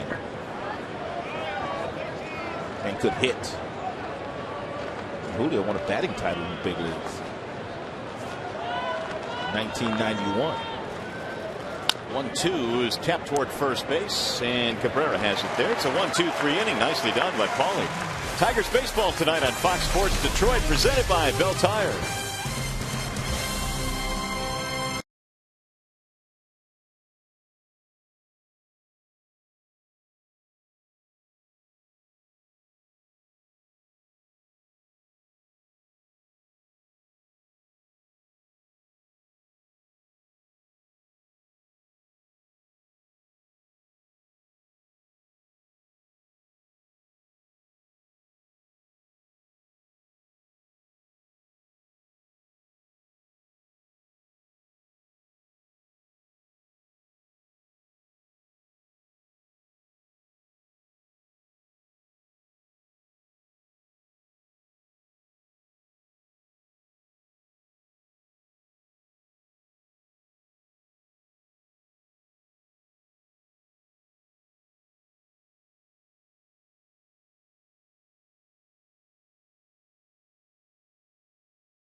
Here's our AT&T trivia question again tonight. Miguel Cabrera has 98 RBIs, looking to become the 5th player in team history with 100 runs, RBIs, and walks. Can you name the others? How many did you get? Hank Greenberg, Charlie Gehringer, Rocky Colavito, Norm Cash, and perhaps Mr. Cabrera would be the 5th. Well, a lot of black and white photos there. Every time we start talking about Cabrera and some of his gaudy numbers he has put up, you have to dip all the way back to the 30s and 40s to find other Tigers that have done that from an offensive standpoint. Well, Brandon Inge leads it off here in the bottom of the 5th. It'll be Inge, Santos, and Jackson facing Zach Britton, who has surrendered 1 run on 3 hits so far. A wave and a miss by Brandon. 1 ball, 1 strike. Britton walked 2 to start things off in the 4th. Eventually a double play by Victor Martinez scored a run. Here's the 1-1. 2 balls and 1 strikeout in. Brandon grounded out back in the 3rd, 0 for 1. Starting at 3rd base tonight. Still waiting on Wilson Bettamy to get healthy. Jim said hopefully tomorrow night he'll be able to play. Well, maybe Jim knows something that I don't know, but I saw Bettamy today and he did not look good. Does not look like he's ready to play, but a wishful thinking by the skipper. You know he wants it back. Bettamy's been a nice pickup for the Tigers. Another walk for Britton. Leadoff man on again. And by the way, this game is available in high definition on Fox Sports Detroit HD, sponsored tonight by Xfinity from Comcast.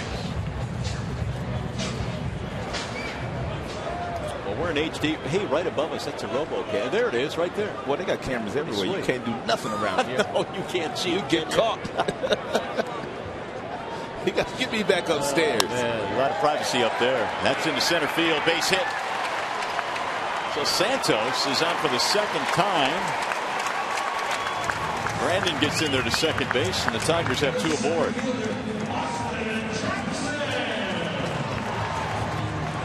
Four hits now for the Tigers. Britton has pitched in a lot of traffic so far here today, but the Tigers really have not been able to do any damage against him when they've had runners in scoring position. Maybe this is the inning that can get to him. Could be the top of the lineup coming up.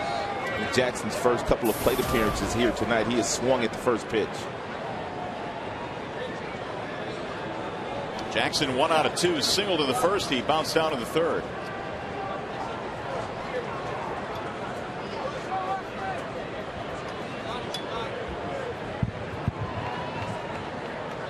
And he tries to bunt, jab at the baseball, and fouled it off. That's a great point. And usually when you jab at it, you don't get it where you need to get it. I think he was trying to hurry up and disguise the bunt to get it down toward 3rd base to catch Davis sleeping, and just did not have a good approach here. Watch the stab.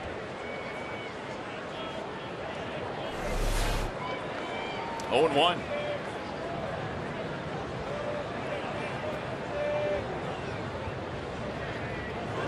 And again, this time he drops it down.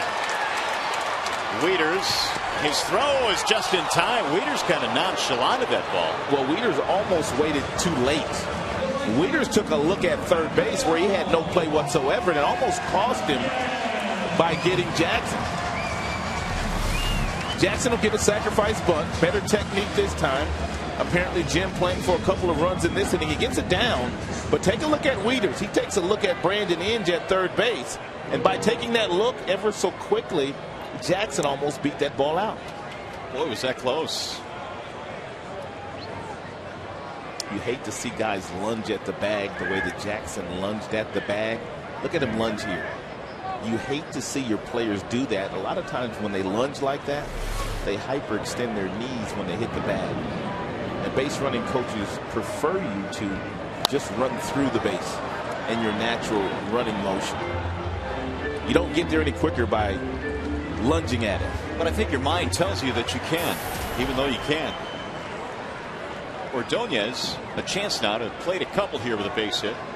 He had a good at bat his last time up. He whistled a ball right off the glove of Britton that Hardy made a really nice play on and threw him out at 1st base.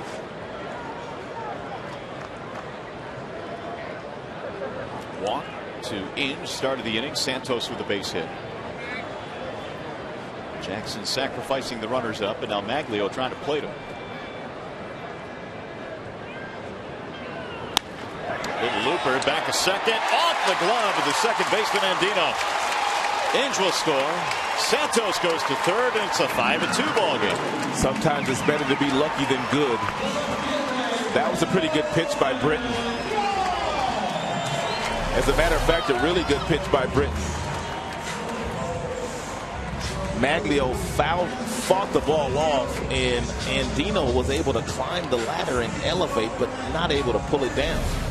How about Maglio? Last time up, he hit a bullet right back up the middle. We talked about that play. Hardy threw him out at first base, and then he gets a base hit on this particular play where he fights it off. It always seems to even up in the end. Now a 5-2 game. It's a hitting streak for Maglio, too, isn't it? 15 straight. Fouled away by Delman Young. That'll get back into the seats. Here's earlier the hit that Maglio didn't get that he deserved. Hot smash right back up the middle. It hit right off the bicep of Britton to a diving Hardy who threw Maglio out at first base. He'll take this one up.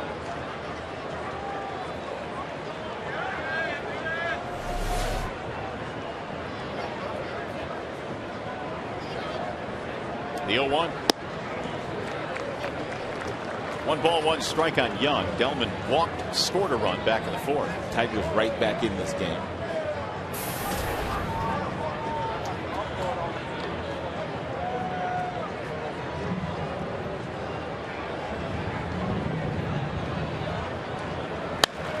Whistled foul.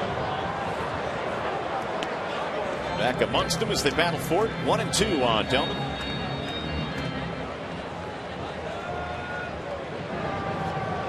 Tigers fell behind 5-0 in this game. They got 1 in the fourth and now 1 here in the fifth and maybe more. 71 pitches right now for the youngster Zach Britton.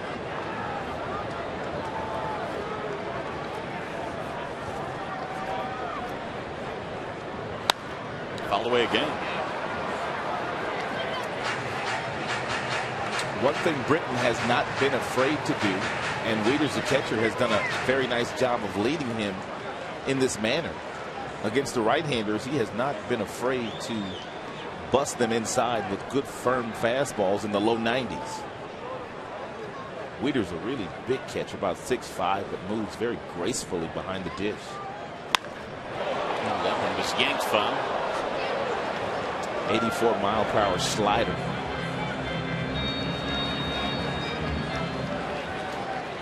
Britton is coming off a really good start against the Angels. Back on the 17th, he went 7 innings, gave up just 1 run and 3 hits. That's it. That's a good baseball team, too. He struck out 7 Angels. High, towering fly ball, left field, way back down the left field line, and that ball is gone. He went in there 1 too many times, and Delman knew he was coming back in there, and he shot him. And I mean shot him.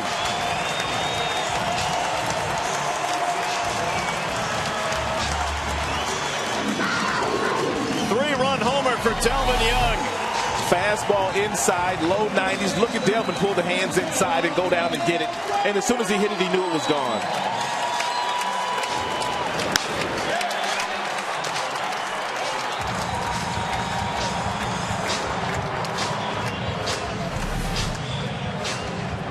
Tenth of the year for Delman Young. The Tigers come all the way back from a 5-0 deficit, and it's a 5-5 game.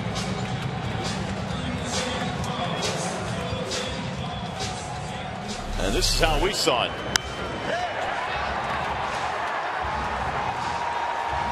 Not only did we see it, but we were able to hear it too. We talked about Jim Leland and some of the moves he's been making lately. If you weren't with us in yesterday's game, Cabrera didn't start in the game, but he came in as a pinch hitter very late in a situation where he could be walked. Jim Leland gave Austin Jackson the bunt in this inning, trailing by 3 because he wanted to get some of his big boys up in this inning to see if they could reach the seats. And Delman Young did just that. Jason Birkin warming up. Here is Cabrera, and he looks at a ball low. He's already walked twice in this game. He has not gotten anything to hit.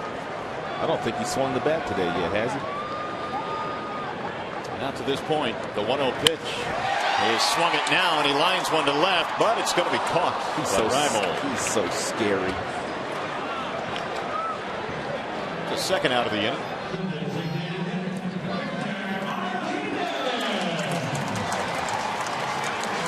I think Cabrera might have even went to his 2-strike approach here, where he doesn't even lift the foot off the ground.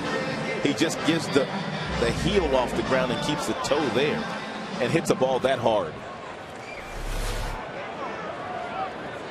RBI single by Ordonez in this inning. 3-run homer by Delman Young ties it at 5. Here's Martinez.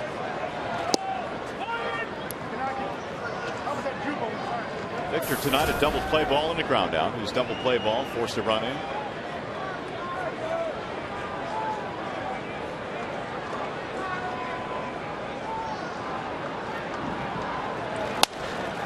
On the ground to the second baseman, Andino.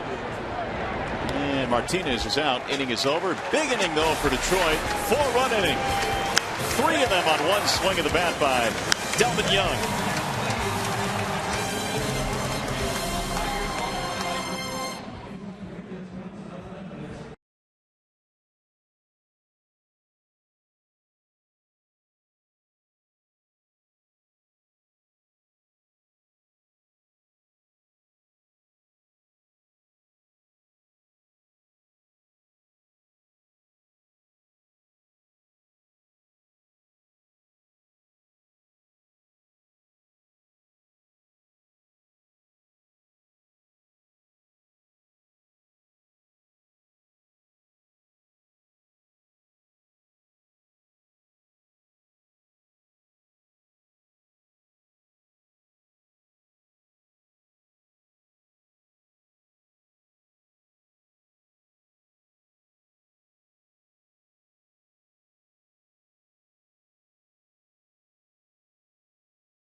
Five is our game. Mario and Rod from a different perspective here tonight. We're right behind home plate, and that Delman Young home run, it looked a little extra special from here.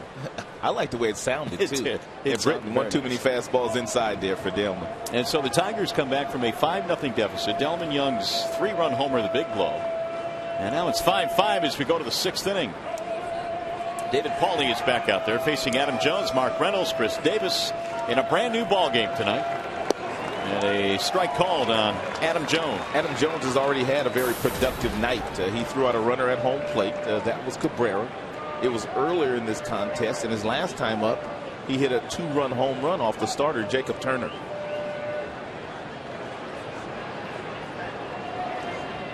Here's the 0-1. It's drilled to left field, base hit. So Jones' big night gets a little bit bigger. Right now we go back to the studio for a game break. Here's Mickey York.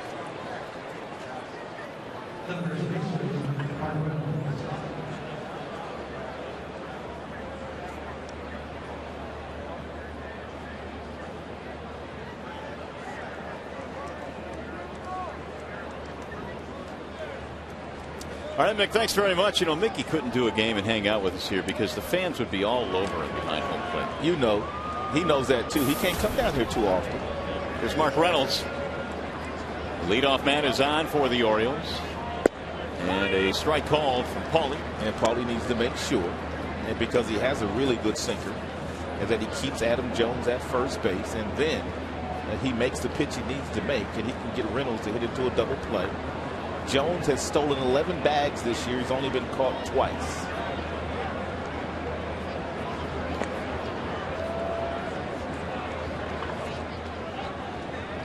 Orioles tonight got 1 in the first. And they added 1 in the third and then 3 in the fourth. They were cruising along, but the Tigers too potent offensively to hold down. Here's the 0-1. Reynolds takes a strike. 0-2.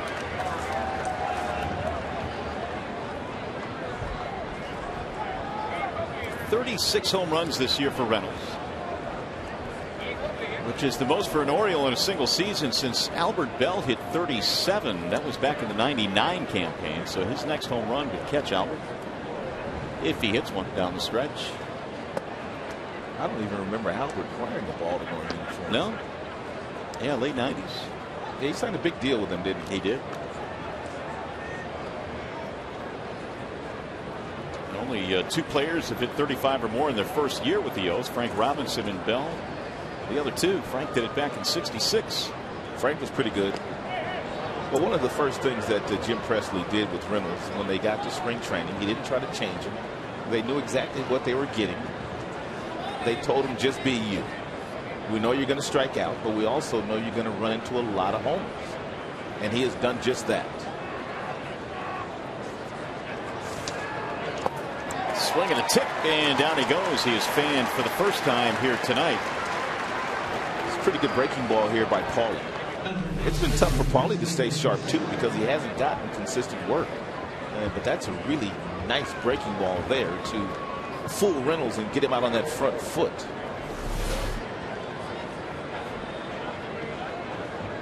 Here's Chris Davis, single, and he reached on an error by Cabrera back in the fourth. Part of that 3-run frame the Orioles had. Don't forget about Adam.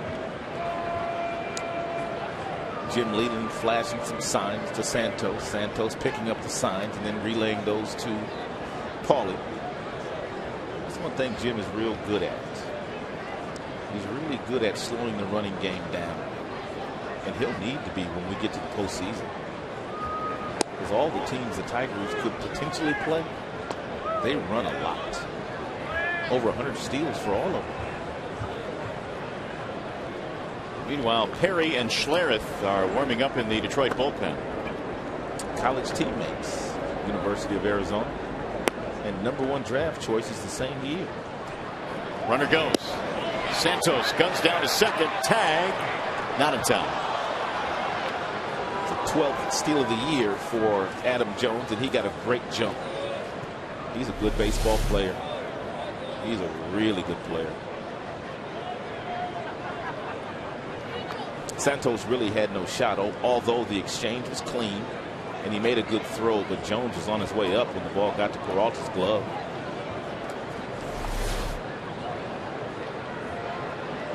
"12 steals, caught only twice."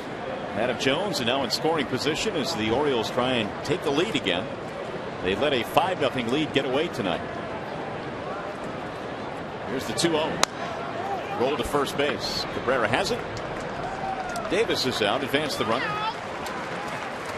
2 gone in the 6th.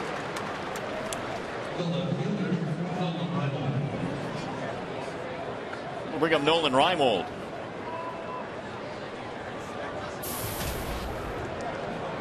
REIMOLD had a sacrifice fly against Albuquerque in the 4th inning.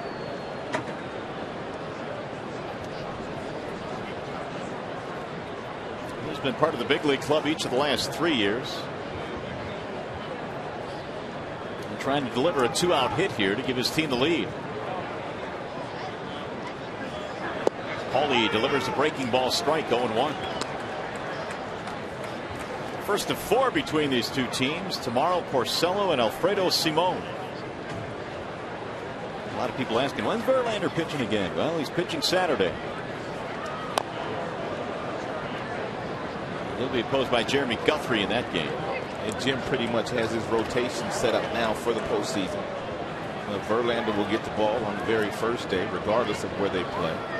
And then it'll be Doug Fister. And then it'll be Max Scherzer and Porcello.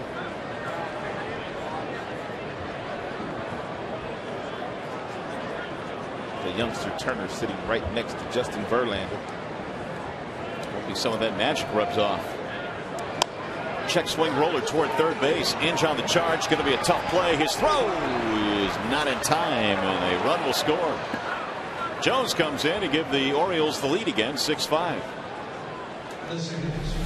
And Brandon really had no shot. And with REYNOLDS running down the line, he comes in, he gloves it, he gets it over to the throwing hand. He had a little difficulty getting that ball out of the glove, and that was the difference in REYNOLDS being safe and out.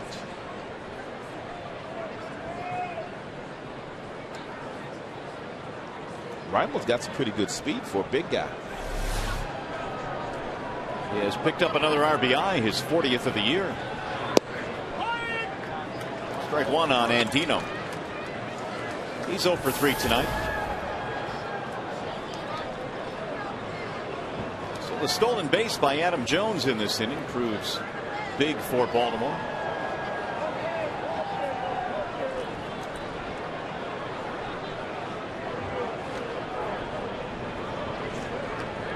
REYNOLDS has 7 steals this year, 7 out of 9.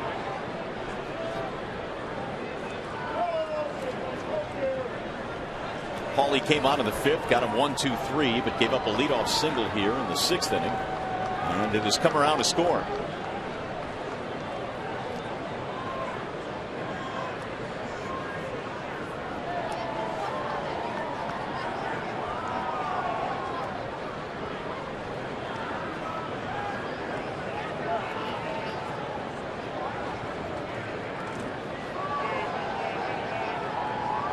The 0-1.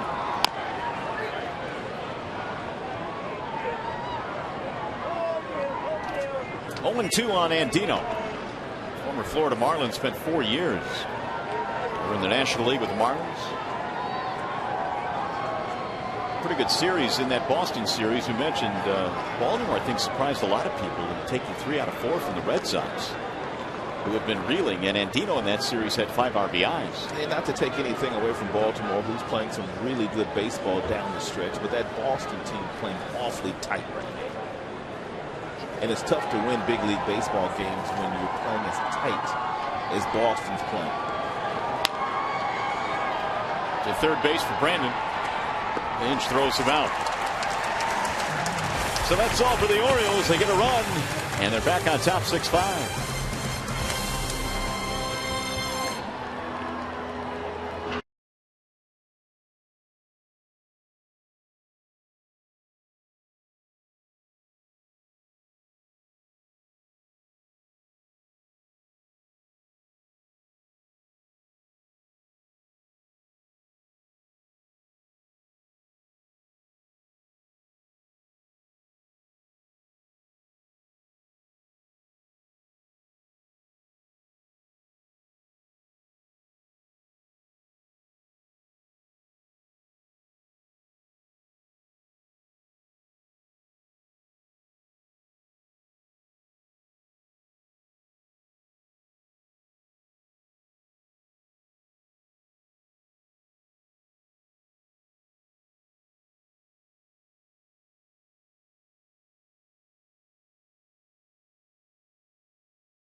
Trying to score from second base.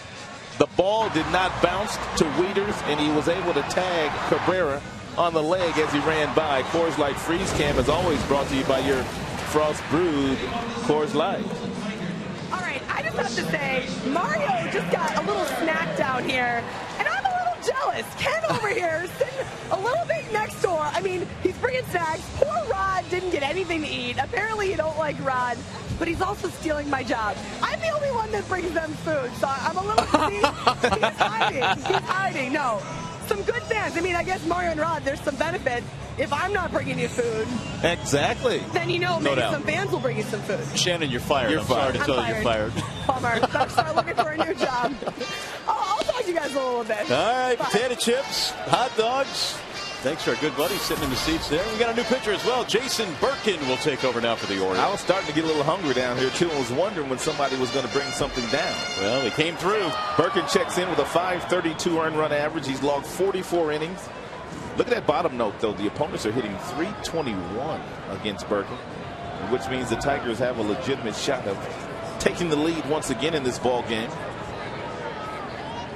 Ryan Rayburn leads it off in a one-run game. Tigers down 6-5. After falling behind 5-0, they tied it up, but the O's are back on top. Rayburn's had a nice night, single and a double. That gentleman tried to bring us a beverage down here, too, but we couldn't accept it. Yeah, that we had to turn away. But we'll gladly take the hot dogs and chips. They go good with water. Yes, they do. 1 ball, 1 strike. So the starter, Britton, goes 5 and gives way to Birkin. Ground ball into left field, base hit. The 3rd hit now for Rayburn. Hey, be here tomorrow when the Tigers host the Orioles at 7:05. The first 10,000 fans age 18 and older receive a team photo of the 2011 Central Division champion Tigers. For tickets, call 866-66-TIGER or visit tigers.com. Ryan Rayburn will bunt for a base hit on occasion down toward third base. The Baltimore Orioles know that. Therefore, Davis was playing in a little bit closer than he probably should have been, and Rayburn was able to knock that baseball right past him. Tying run is on. Rayburn just got back. That's all part of the scouting reports that each team gets on every single player. We've seen Rayburn bunt a ton for base hits down that third base line. Peralta strikeout and a ground out in this game. Birkin misses low, 1-0. Well, we showed you the opponent's batting average against Birkin. It was at .321. It's gone up a tick after that solid single by Rayburn.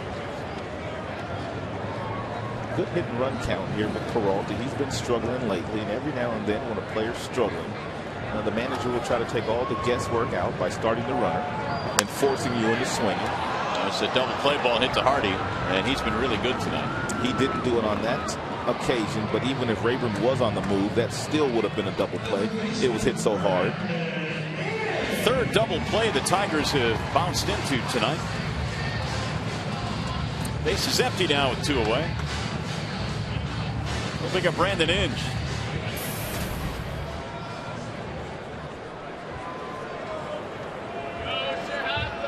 Inge a ground out and a walk. He also scored a run. Waves and misses at the breaking ball, 0-1. Birkin's been recalled a couple of times this year from their AAA team, so he's been up and down.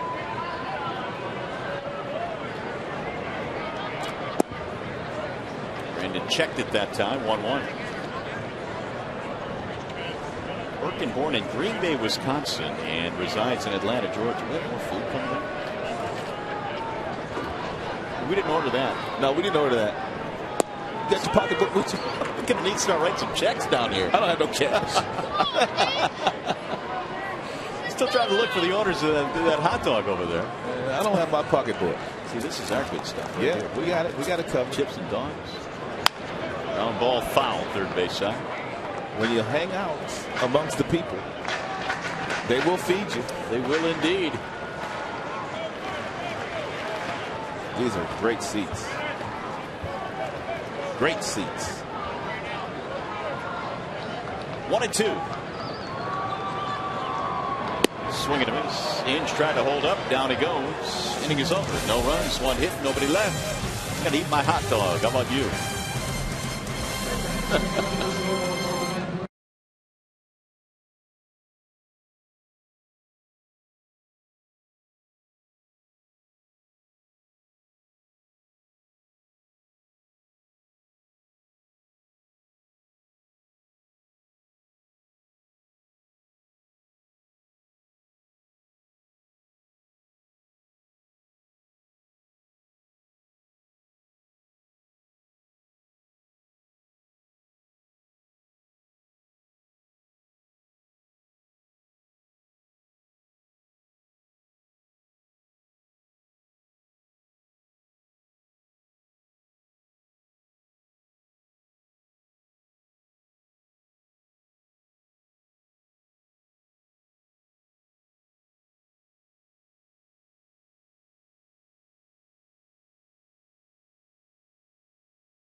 Field game. And Rod, you were roaming the ballpark. Yeah, I was. I was hanging out in right field. And then I roamed a little bit. Macomb College Athletics was in the house. Chuck Fair. Say hi. Chuck Fair, our stage manager. Hey, Chuck, holding down the fort. Come on, Chuck. Wait. He's still with us. By the way, I've taken a bite out of this hot dog. Yeah, you did. It's really good. And you better eat yours because I'll eat both. Before it gets cold. Yeah, you know I will. Well, it's Ryan Perry now as we go to the top of the 7th inning. And Ryan Perry comes in with an elevated earned run average of .585, but that really doesn't tell the whole story as far as Perry is concerned. Most of those crooked numbers came earlier in the year. He's had a couple of different stints down in the minor leagues this year in Toledo, and he figured out some things. Ryan came back throwing the baseball pretty well. Is it safe to say these opportunities down the stretch for Ryan are critical in terms of getting him on the postseason roster? I think that depends on whether Albuquerque's healthy or not. A good point. There's a bounce out. Hardy is out. And Albuquerque looked good today, but I do know that Jim likes Perry's skill set. There's nothing more valuable than having a guy late in the game that can come in for you and get a strikeout, especially in the postseason. Managers love power arms in their bullpen in the postseason, and Perry has a power arm. Fastball gets up to 97 miles an hour. Here's Nick Markakis with 1 out. In there for a strike. Markakis, a couple of hits tonight, both singles. Has not scored. The average up to 283.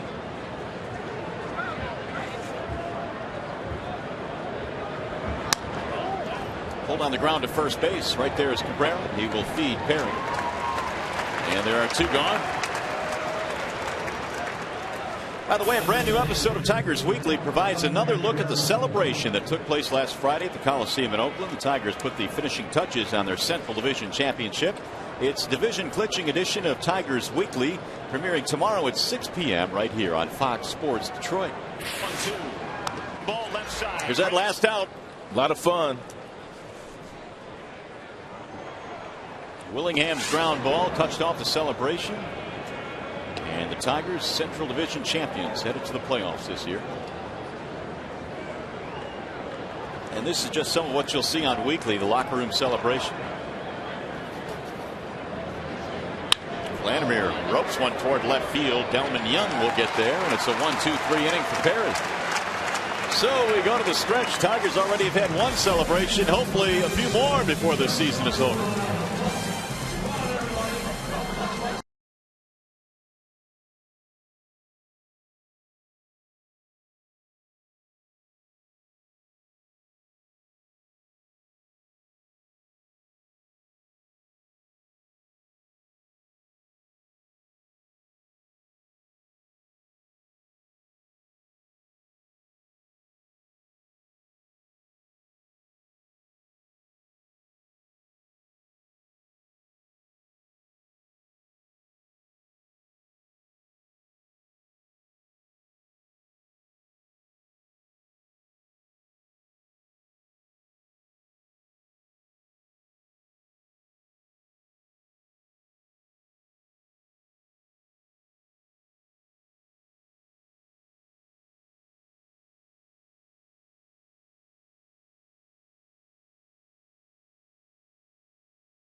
Hey fans, visit the official online shop of the Detroit Tigers at Tigers.com. Browse the largest selection of authentic team gear, including the official Central League Division Championship merchandise. Get your team gear straight from the source at Tigers.com shop. Look at Paws carrying the banner tonight. Look out, Paul. Nicely done. Tiger fans excited to have their team back home. Of course, we'll have to wait and see if the Tigers open the playoffs on the road or at home this year. Omir Santos leads it off against Perkins. We go to the 7th. Tigers trailing by a run, 6-5. Santos been on base twice, reaching on an error and also singling, scoring a run. Omir is giving Alex Avila the night off tonight. Well-deserved evening of rest for Alex, just as Leland felt that he would be able to do down the stretch. The Tigers have no more scheduled off days this year, the final homestand of the season. So Jim is going to have to pick and choose as to how he rests some of his regulars during the course of this week and next week, and also try to win as many games as he can, because they'd love to start the playoffs right here next Friday at Comerica Park. Can you imagine how electric this place would be? Extremely. Santos bouncing back to the mound. Friday night with Justin Verlander on the mound. We'll bring up Austin Jackson. There's JV, who will pitch on Saturday, his final start of the season. Regular season, that is. How about Cabrera yesterday? He gets a day off and then just simply comes up in a pinch hitting role and drives in a run. One swing, and it really wasn't an easy pitch to hit. We talked about that yesterday, though. When you have a big piece on your bench like Cabrera and you want to use him as a pinch hitter late in the game, if you're the manager, you have to pick the right spot where the opposing manager will be forced into pitching to him, and Jim picked that spot. Ned Yost could do nothing but pitch to Cabrera. In the air to right field. Markakis under it, and Jackson is gone. Here's that base hit. Nice little two-seam fastball by the rookie Herrera, who was making his major league debut. Herrera had a nice fastball, about 97 miles an hour. He whistled that ball into the right field corner. Ryan Raybould and able to come home and score after being hit by a pitch.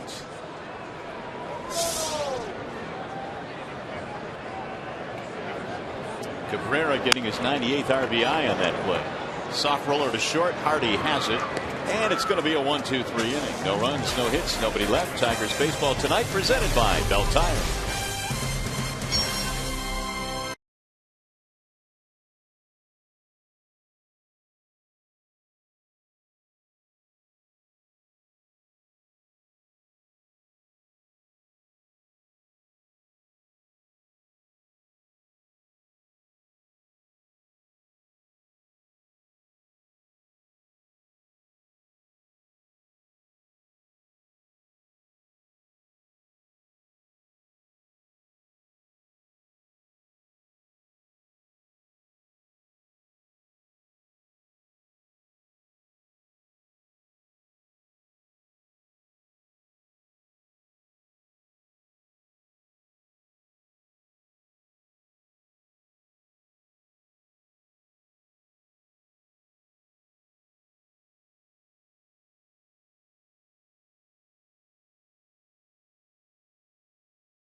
The Orioles leading the Tigers 6-5. Orioles have 15 homers in their last 9 games. Hardy and Jones have gone deep tonight. Delman Young a 3-run shot, and Ryan Rayburn has really picked it up after the All-Star break.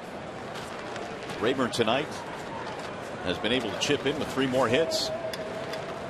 And again, this is our view from behind home plate as we broadcast from a different vantage point here tonight. Right over your left shoulder. Indeed. Ryan Perry delivers to Matt Wieters. Perry had a 1-2-3 7th. Wieters tonight 1 for 3. Jones and then Reynolds to follow. 2 balls, no strikes. Well, dangerous count here for Perry if he decides to throw a fastball here to Wieters, who has already hit 20 home runs this year.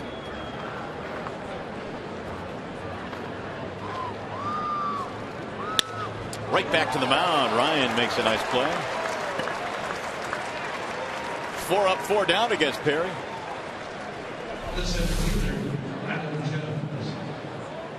That's why, as a pitcher, once you deliver that ball toward home plate, you become another defender. You get yourself in a really good position that you can field some of those balls that are hit right back at you. And Perry did that.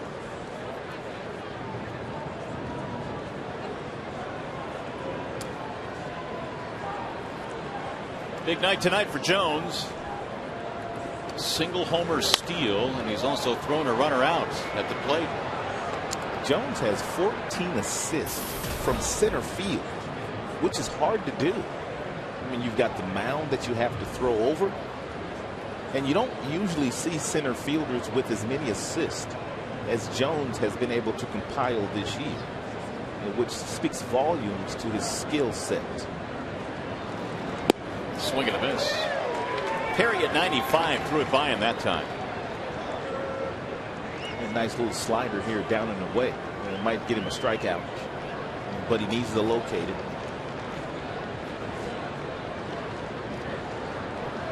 Looks like they want another fastball. Off the end of the bat. Rayburn. 2 gone.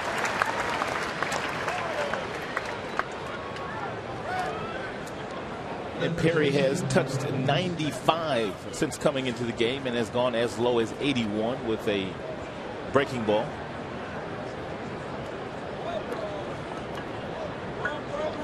Meanwhile, the Tigers bullpen has retired 6 in a row. Here's Mark Reynolds. Walk to his credit tonight, plus a run scored. And Perry hits the inside corner with a fastball.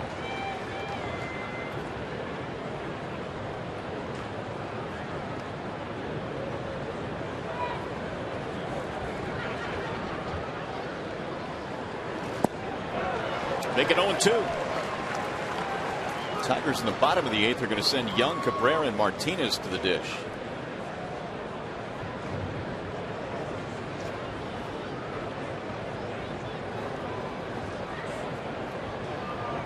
The 0-2. Swing and a miss. Struck him out. A 1-2-3 inning for Perry. 6 up, 6 down against the Tigers right-hander. And we go to the bottom of the 8th.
For the Coors Light Cold Hard Blast, and we're going to take you back to Delman Young's last at-bat. It was against the starter, Britton, and he got himself a fastball inside. He dropped the bat head, and he drilled it into left field, and that tied the score at 5. The Baltimore Orioles have gone on to lead 6-5 now, but Delman with a big fly in this game. Well, the Tigers have the big guns coming up. Delman Young will start things off here in the 8th inning, and with the Tigers in 34 games, he's knocked in 25 runs. He only drove in 32 runs with the Minnesota Twins in 84 games before the Tigers got him, so his run production has been tremendous. Pedro Strop is the new pitcher now for Baltimore. And they got him from Texas, and he has pitched well since putting on a Baltimore Orioles uniform. He's got a really good fastball. You can see the strikeout numbers. 18 strikeouts, 17 in the 3rd innings. He has walked 9, but the opponent's batting average at 155. Bender that drops in nicely, 0-1. He can throw the breaking ball over the plate when he wants to. Good fastball, but the breaking ball is his best pitch. The Rangers waived him, and he was claimed by the Orioles on September the 1st. Young swinging late. Look out. 0-2 on Delman. Wow.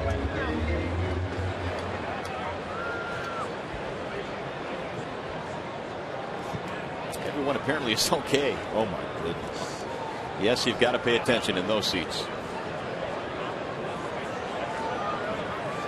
Fortunately, that smile is intact. Here's the 0-2. Wieters blocks it. 1-2 on Delman. Cabrera and then Martinez here in the 8th facing Pedro Strop. Originally signed by the Rockies way back in 2002. Swing and a miss. Delman goes fishing. Got one of them Albuquerque slide pieces.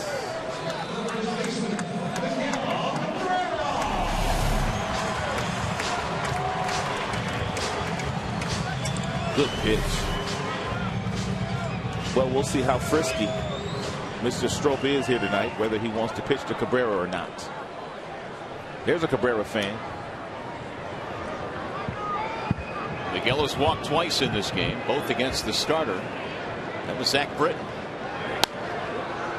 Miguel has a rip 0-1. That's the second swing that Cabrera has taken today.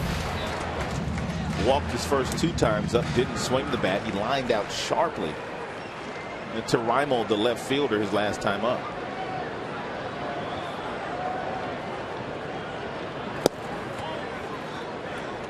.95-mile-an-hour fastball there. One thing we do know about Cabrera, outstanding breaking ball hitter, and it's very tough to throw breaking balls by him that are in the strike zone. Line to right field, slicing, fair ball. It's going to go to the corner. Cabrera chugging towards second. Marquez gets it back in, and the Tigers have the tying run at second. Another double for Cabrera. Another double. Let's take a look at our Bell Tire pitch by pitch. First pitch fastball, little tardy on it. Next pitch another fastball down, and then he gets another one, and it's up in the zone. Cabby able to climb the ladder with the bat and drills it down in the right field corner like he's a left-handed power hitter. Take a look at it in Fox Smoke. The one thing about Cabrera, and we've talked about this on occasion, is the fact that he's big and he's strong and he's physical, but yet very patient at the plate and a very quiet swing. Tying run now in scoring position for Victor Martinez. And he hits one to the right side of the infield. Nice scoop there. And Dino with a nice play. That was a nice play by Reynolds, too, the first baseman, because he initially took about 3 or 4 steps to his right. And had he continued in that fashion, he would not have been able to get back. Take a look at Reynolds. He's new at first base, 2-3 steps. There's some communication. He knows Andino has a better shot of making the play. And very nice patience by Adino, the second baseman, waiting because Victor Martinez was running. He knew he was going to get the out. We'll take a 2-out hit now from Rayburn. He's had 3 hits already tonight. Swing and a miss. here's a situation where with Avila on the bench, Jim would consider using him, but Jim knows beyond a shadow of a doubt if he used Avila in this situation, Buck Showalter wouldn't let him hit. So you have to pick your spots when you want to use some of your big pieces off the bench. Another swing and a miss by Ryan. We heard he had a good slider, and he has shown us that he's got a really good slider.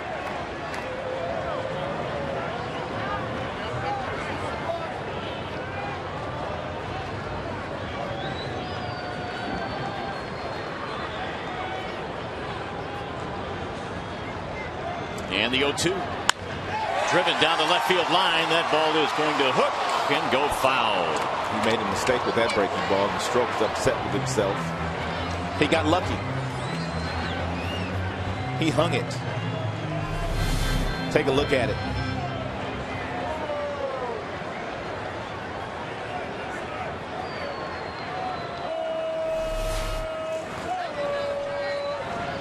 Stroke trying to strand the tying run at third here in the 8th.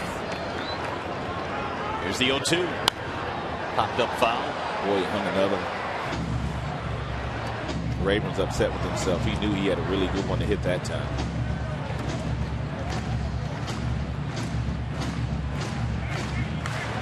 Stroke follows Perkin, who followed the starter Britton.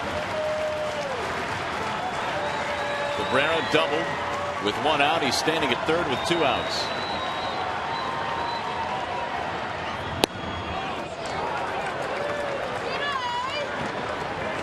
One at 96, 1-2.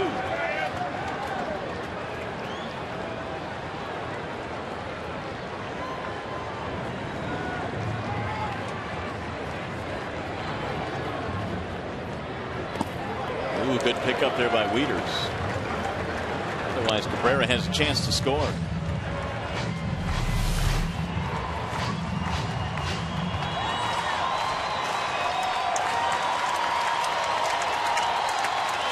Two and two on Rayburn.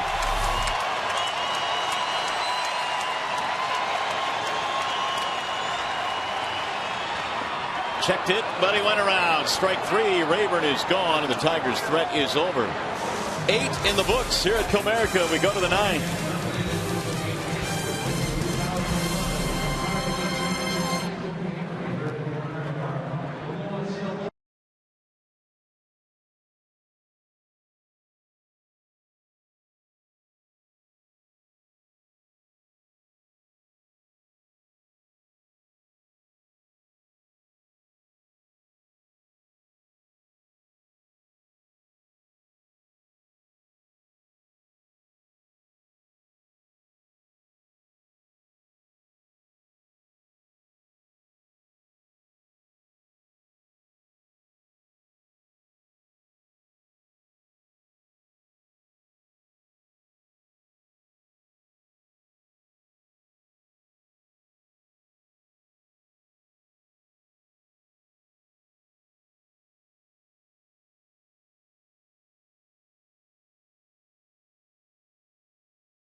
The Angels in Tampa both 2.5 behind Boston for the wild card, and I think Tampa at last look was beating up on them Yankees, and so we'll see how the Angels are able to do it. And Phil Koch now comes out for Detroit. And 45th game now that Phil Koch has been in. He started the season in the starting rotation, didn't fare all that well in that role, but since going back to the bullpen. Very familiar there, and he's been lights out. So Koch here in the 9th inning will face Chris Davis. He'll start things off. Then Nolan Reimold and Robert Andino. 1-run game right now. The difference, the infield hit back in the 6th scored the go-ahead run for Baltimore. First pitch is at the knees, a strike. The majority of Phil Koch's fastballs these days are in the mid-90s, whereas when he was starting at the beginning of the year, for whatever reason, he didn't have that electricity with his fastball. Davis cuts and misses. 96. I think it's more of a situation where Phil can just come in now out of the bullpen and just let it all hang out. Great point, and I agree with you 100%. Because at 95, 96, this guy's dynamite from the left side. The 0-2. Got a piece of that one to stay alive. If there was a way where he could somehow get this kind of energy that he has coming out of the bullpen when starting, there's no doubt he can be a productive member of any starting rotation.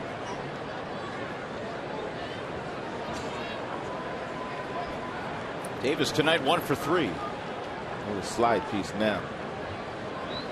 Ooh. Into center field, base hit. It came in at 95 and it left at about 100. Tiger Penn had retired 7 straight before that, and now Jim Leland comes marching out. And he's going to make the call to the bullpen. So Koch will face one batter. And he will come out of the ball game. Tigers going to the pen. We'll be back in a 6-5 game. Here comes Benoit.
Final out of the regular season. We'll be with you throughout the playoffs for live post-game shows following each Tiger playoff game. We'll have our team of reporters and exclusive analysis, post-game coverage, reaction, and everything in between. Of course, on our post-game coverage, Tigers Live playoff coverage beginning Friday, September 30th, and it's right here on Fox Sports Detroit.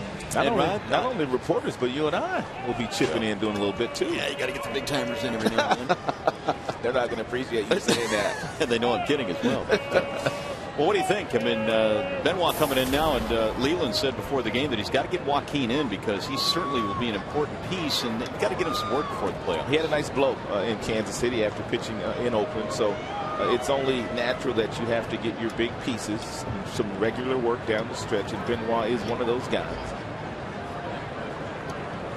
And it's Nolan Reimold who will hit now. And he pops up the first pitch. Inge at third base.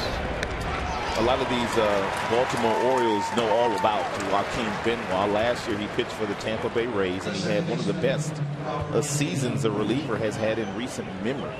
His numbers last year were unbelievable, and that's one of the reasons why the Tigers targeted him early in the free agent market, and they were able to sign him to a 3-year contract. And Dino steps in. Tigers, by the way, in the bottom of the ninth have Peralta, Inge, Santos due up, but they've got a pretty stocked bench as well that Jim Leland can go to. Talk about going out on the free agent market and signing a Victor Martinez and a Joaquin Benoit with your first 2 signees in the offseason, and just absolutely nailing it with both signings. Well, you just hope it works, and obviously they made a long-term commitment to Victor Martinez. He's been everything that Dave Dombrowski had hoped for. Joaquin Benoit, after some early struggles, has straightened it out. And those are the moves before the season. There's been a lot of moves that have been made during the course of the regular season that has really gotten the Tigers to this point. 2 balls, no strikes. Young and Fister, Vladimir.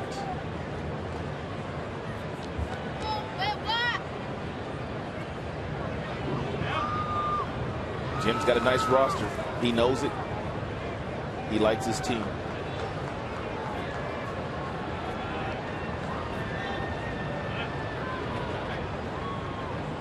Runner goes. Popped up. Shallow right field. And Dino is out. 0 for 5 tonight. 2 gone. It's going to bring up Hardy.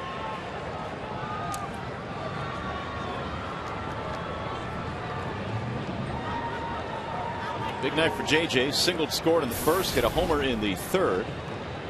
29 long balls this year. Career high.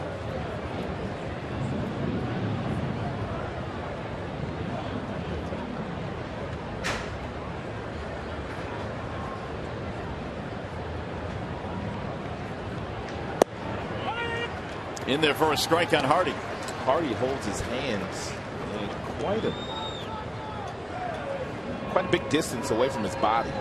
Most hitting coaches like for you to keep your hands kind of a little bit closer to you, but take a look at him. He kind of reaches out and extends his arms, but it works for him. You don't see many guys starting in this hitting motion. He didn't like that call. 0-2.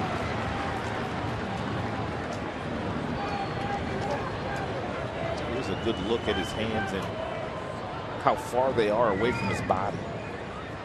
And the reason why a lot of hitting coaches don't teach getting your hands this far away from your body is you kind of lose power when they're away this distance, but not that much for JJ Hardy this year. Runner goes. Fouled away.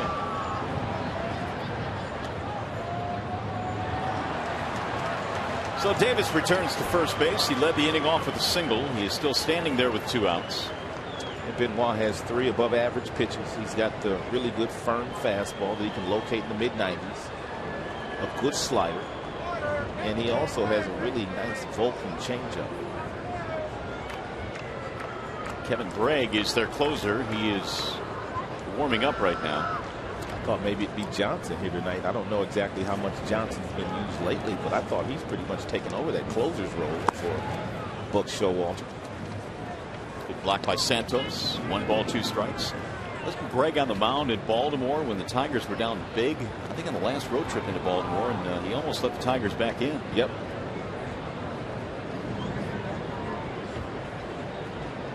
Kevin Gregg has blown 3 of his last 6 save opportunities. And Johnson, meanwhile, has saved 7 of his last 8, but it's Gregg warming up.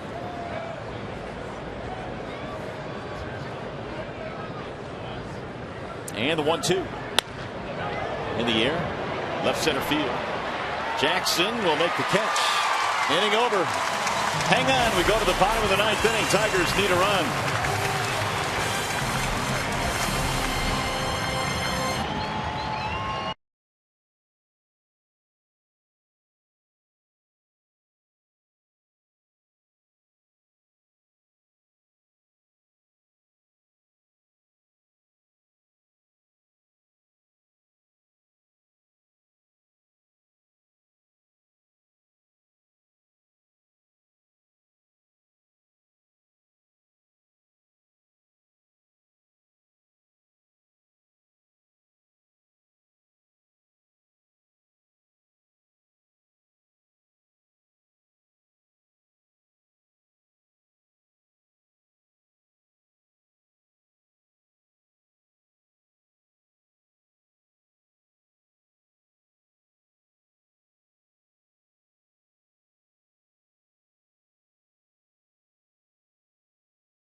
As a matter of fact, it is time for the Home Depot doing more on defense, and it's all about J.J. Hardy. He has ranged to his left. He has gone to his right. He has dove and gotten up and gotten it out at first base. He also hit a big fly in this game. So J.J. Hardy has played a really nice game. And if you were with us at the top of the show, we told you that he's having an outstanding season in his first campaign in a Baltimore Orioles uniform. New pitcher is on now. Kevin Gregg comes on for the Orioles. 20 of 27 in that save department for Kevin Gregg. The opponents are hitting .258 against him. But look at that one note. 40 walks. 40 base on balls in just 56 innings. He gets ahead of Johnny Peralta, who leads it off here in the ninth. Don Kelly has moved to the on-deck circle. He will pinch hit for Brandon In. Don Kelly's hit some big home runs lately.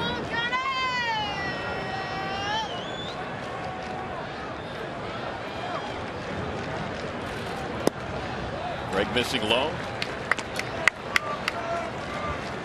A change defensively. Matt Angle is now in left field.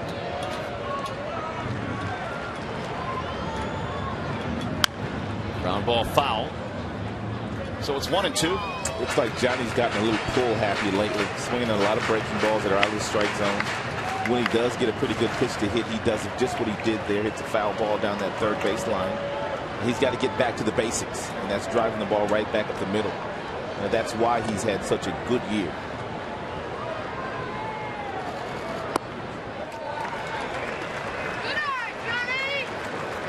Two balls, two strikes.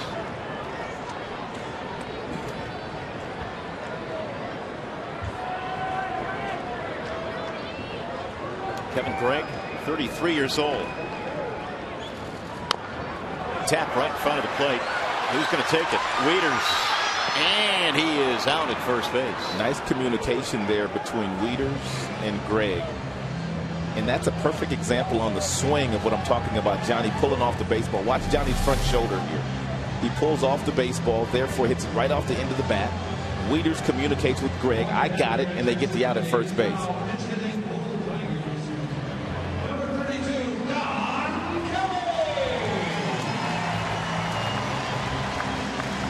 One more look at the shoulder. You see it violently come off, and that pulls the head off the baseball. Now watch the head. The head's going to come off the baseball as well, and that's when you don't really do the kind of damage you'd like to do. So here is Kelly, who's hitting .500 as a pinch hitter this year. Really? Don is 4 for 8 with a homer and 3 RBIs. Homered last night against KC. We like to say that Santiago has sneaky power. So does Kelly. Now the 2-0. Lifted back out of play. 2-1. Here's that home run last night in Kansas City. That was after Cabrera shook up the youngster Herrera with that double that drove in the winning run.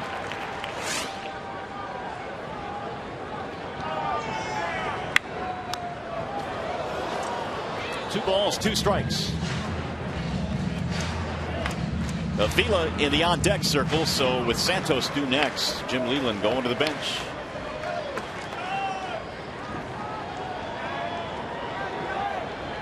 Here's the 2-2.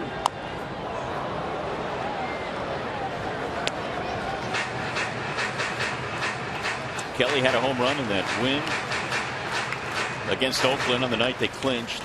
Gave the Tigers an insurance run.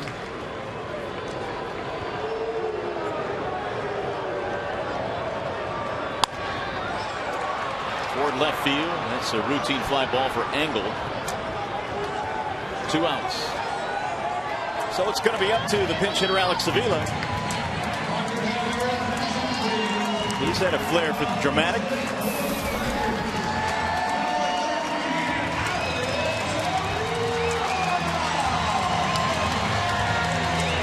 Seven for 19 against the Orioles this year.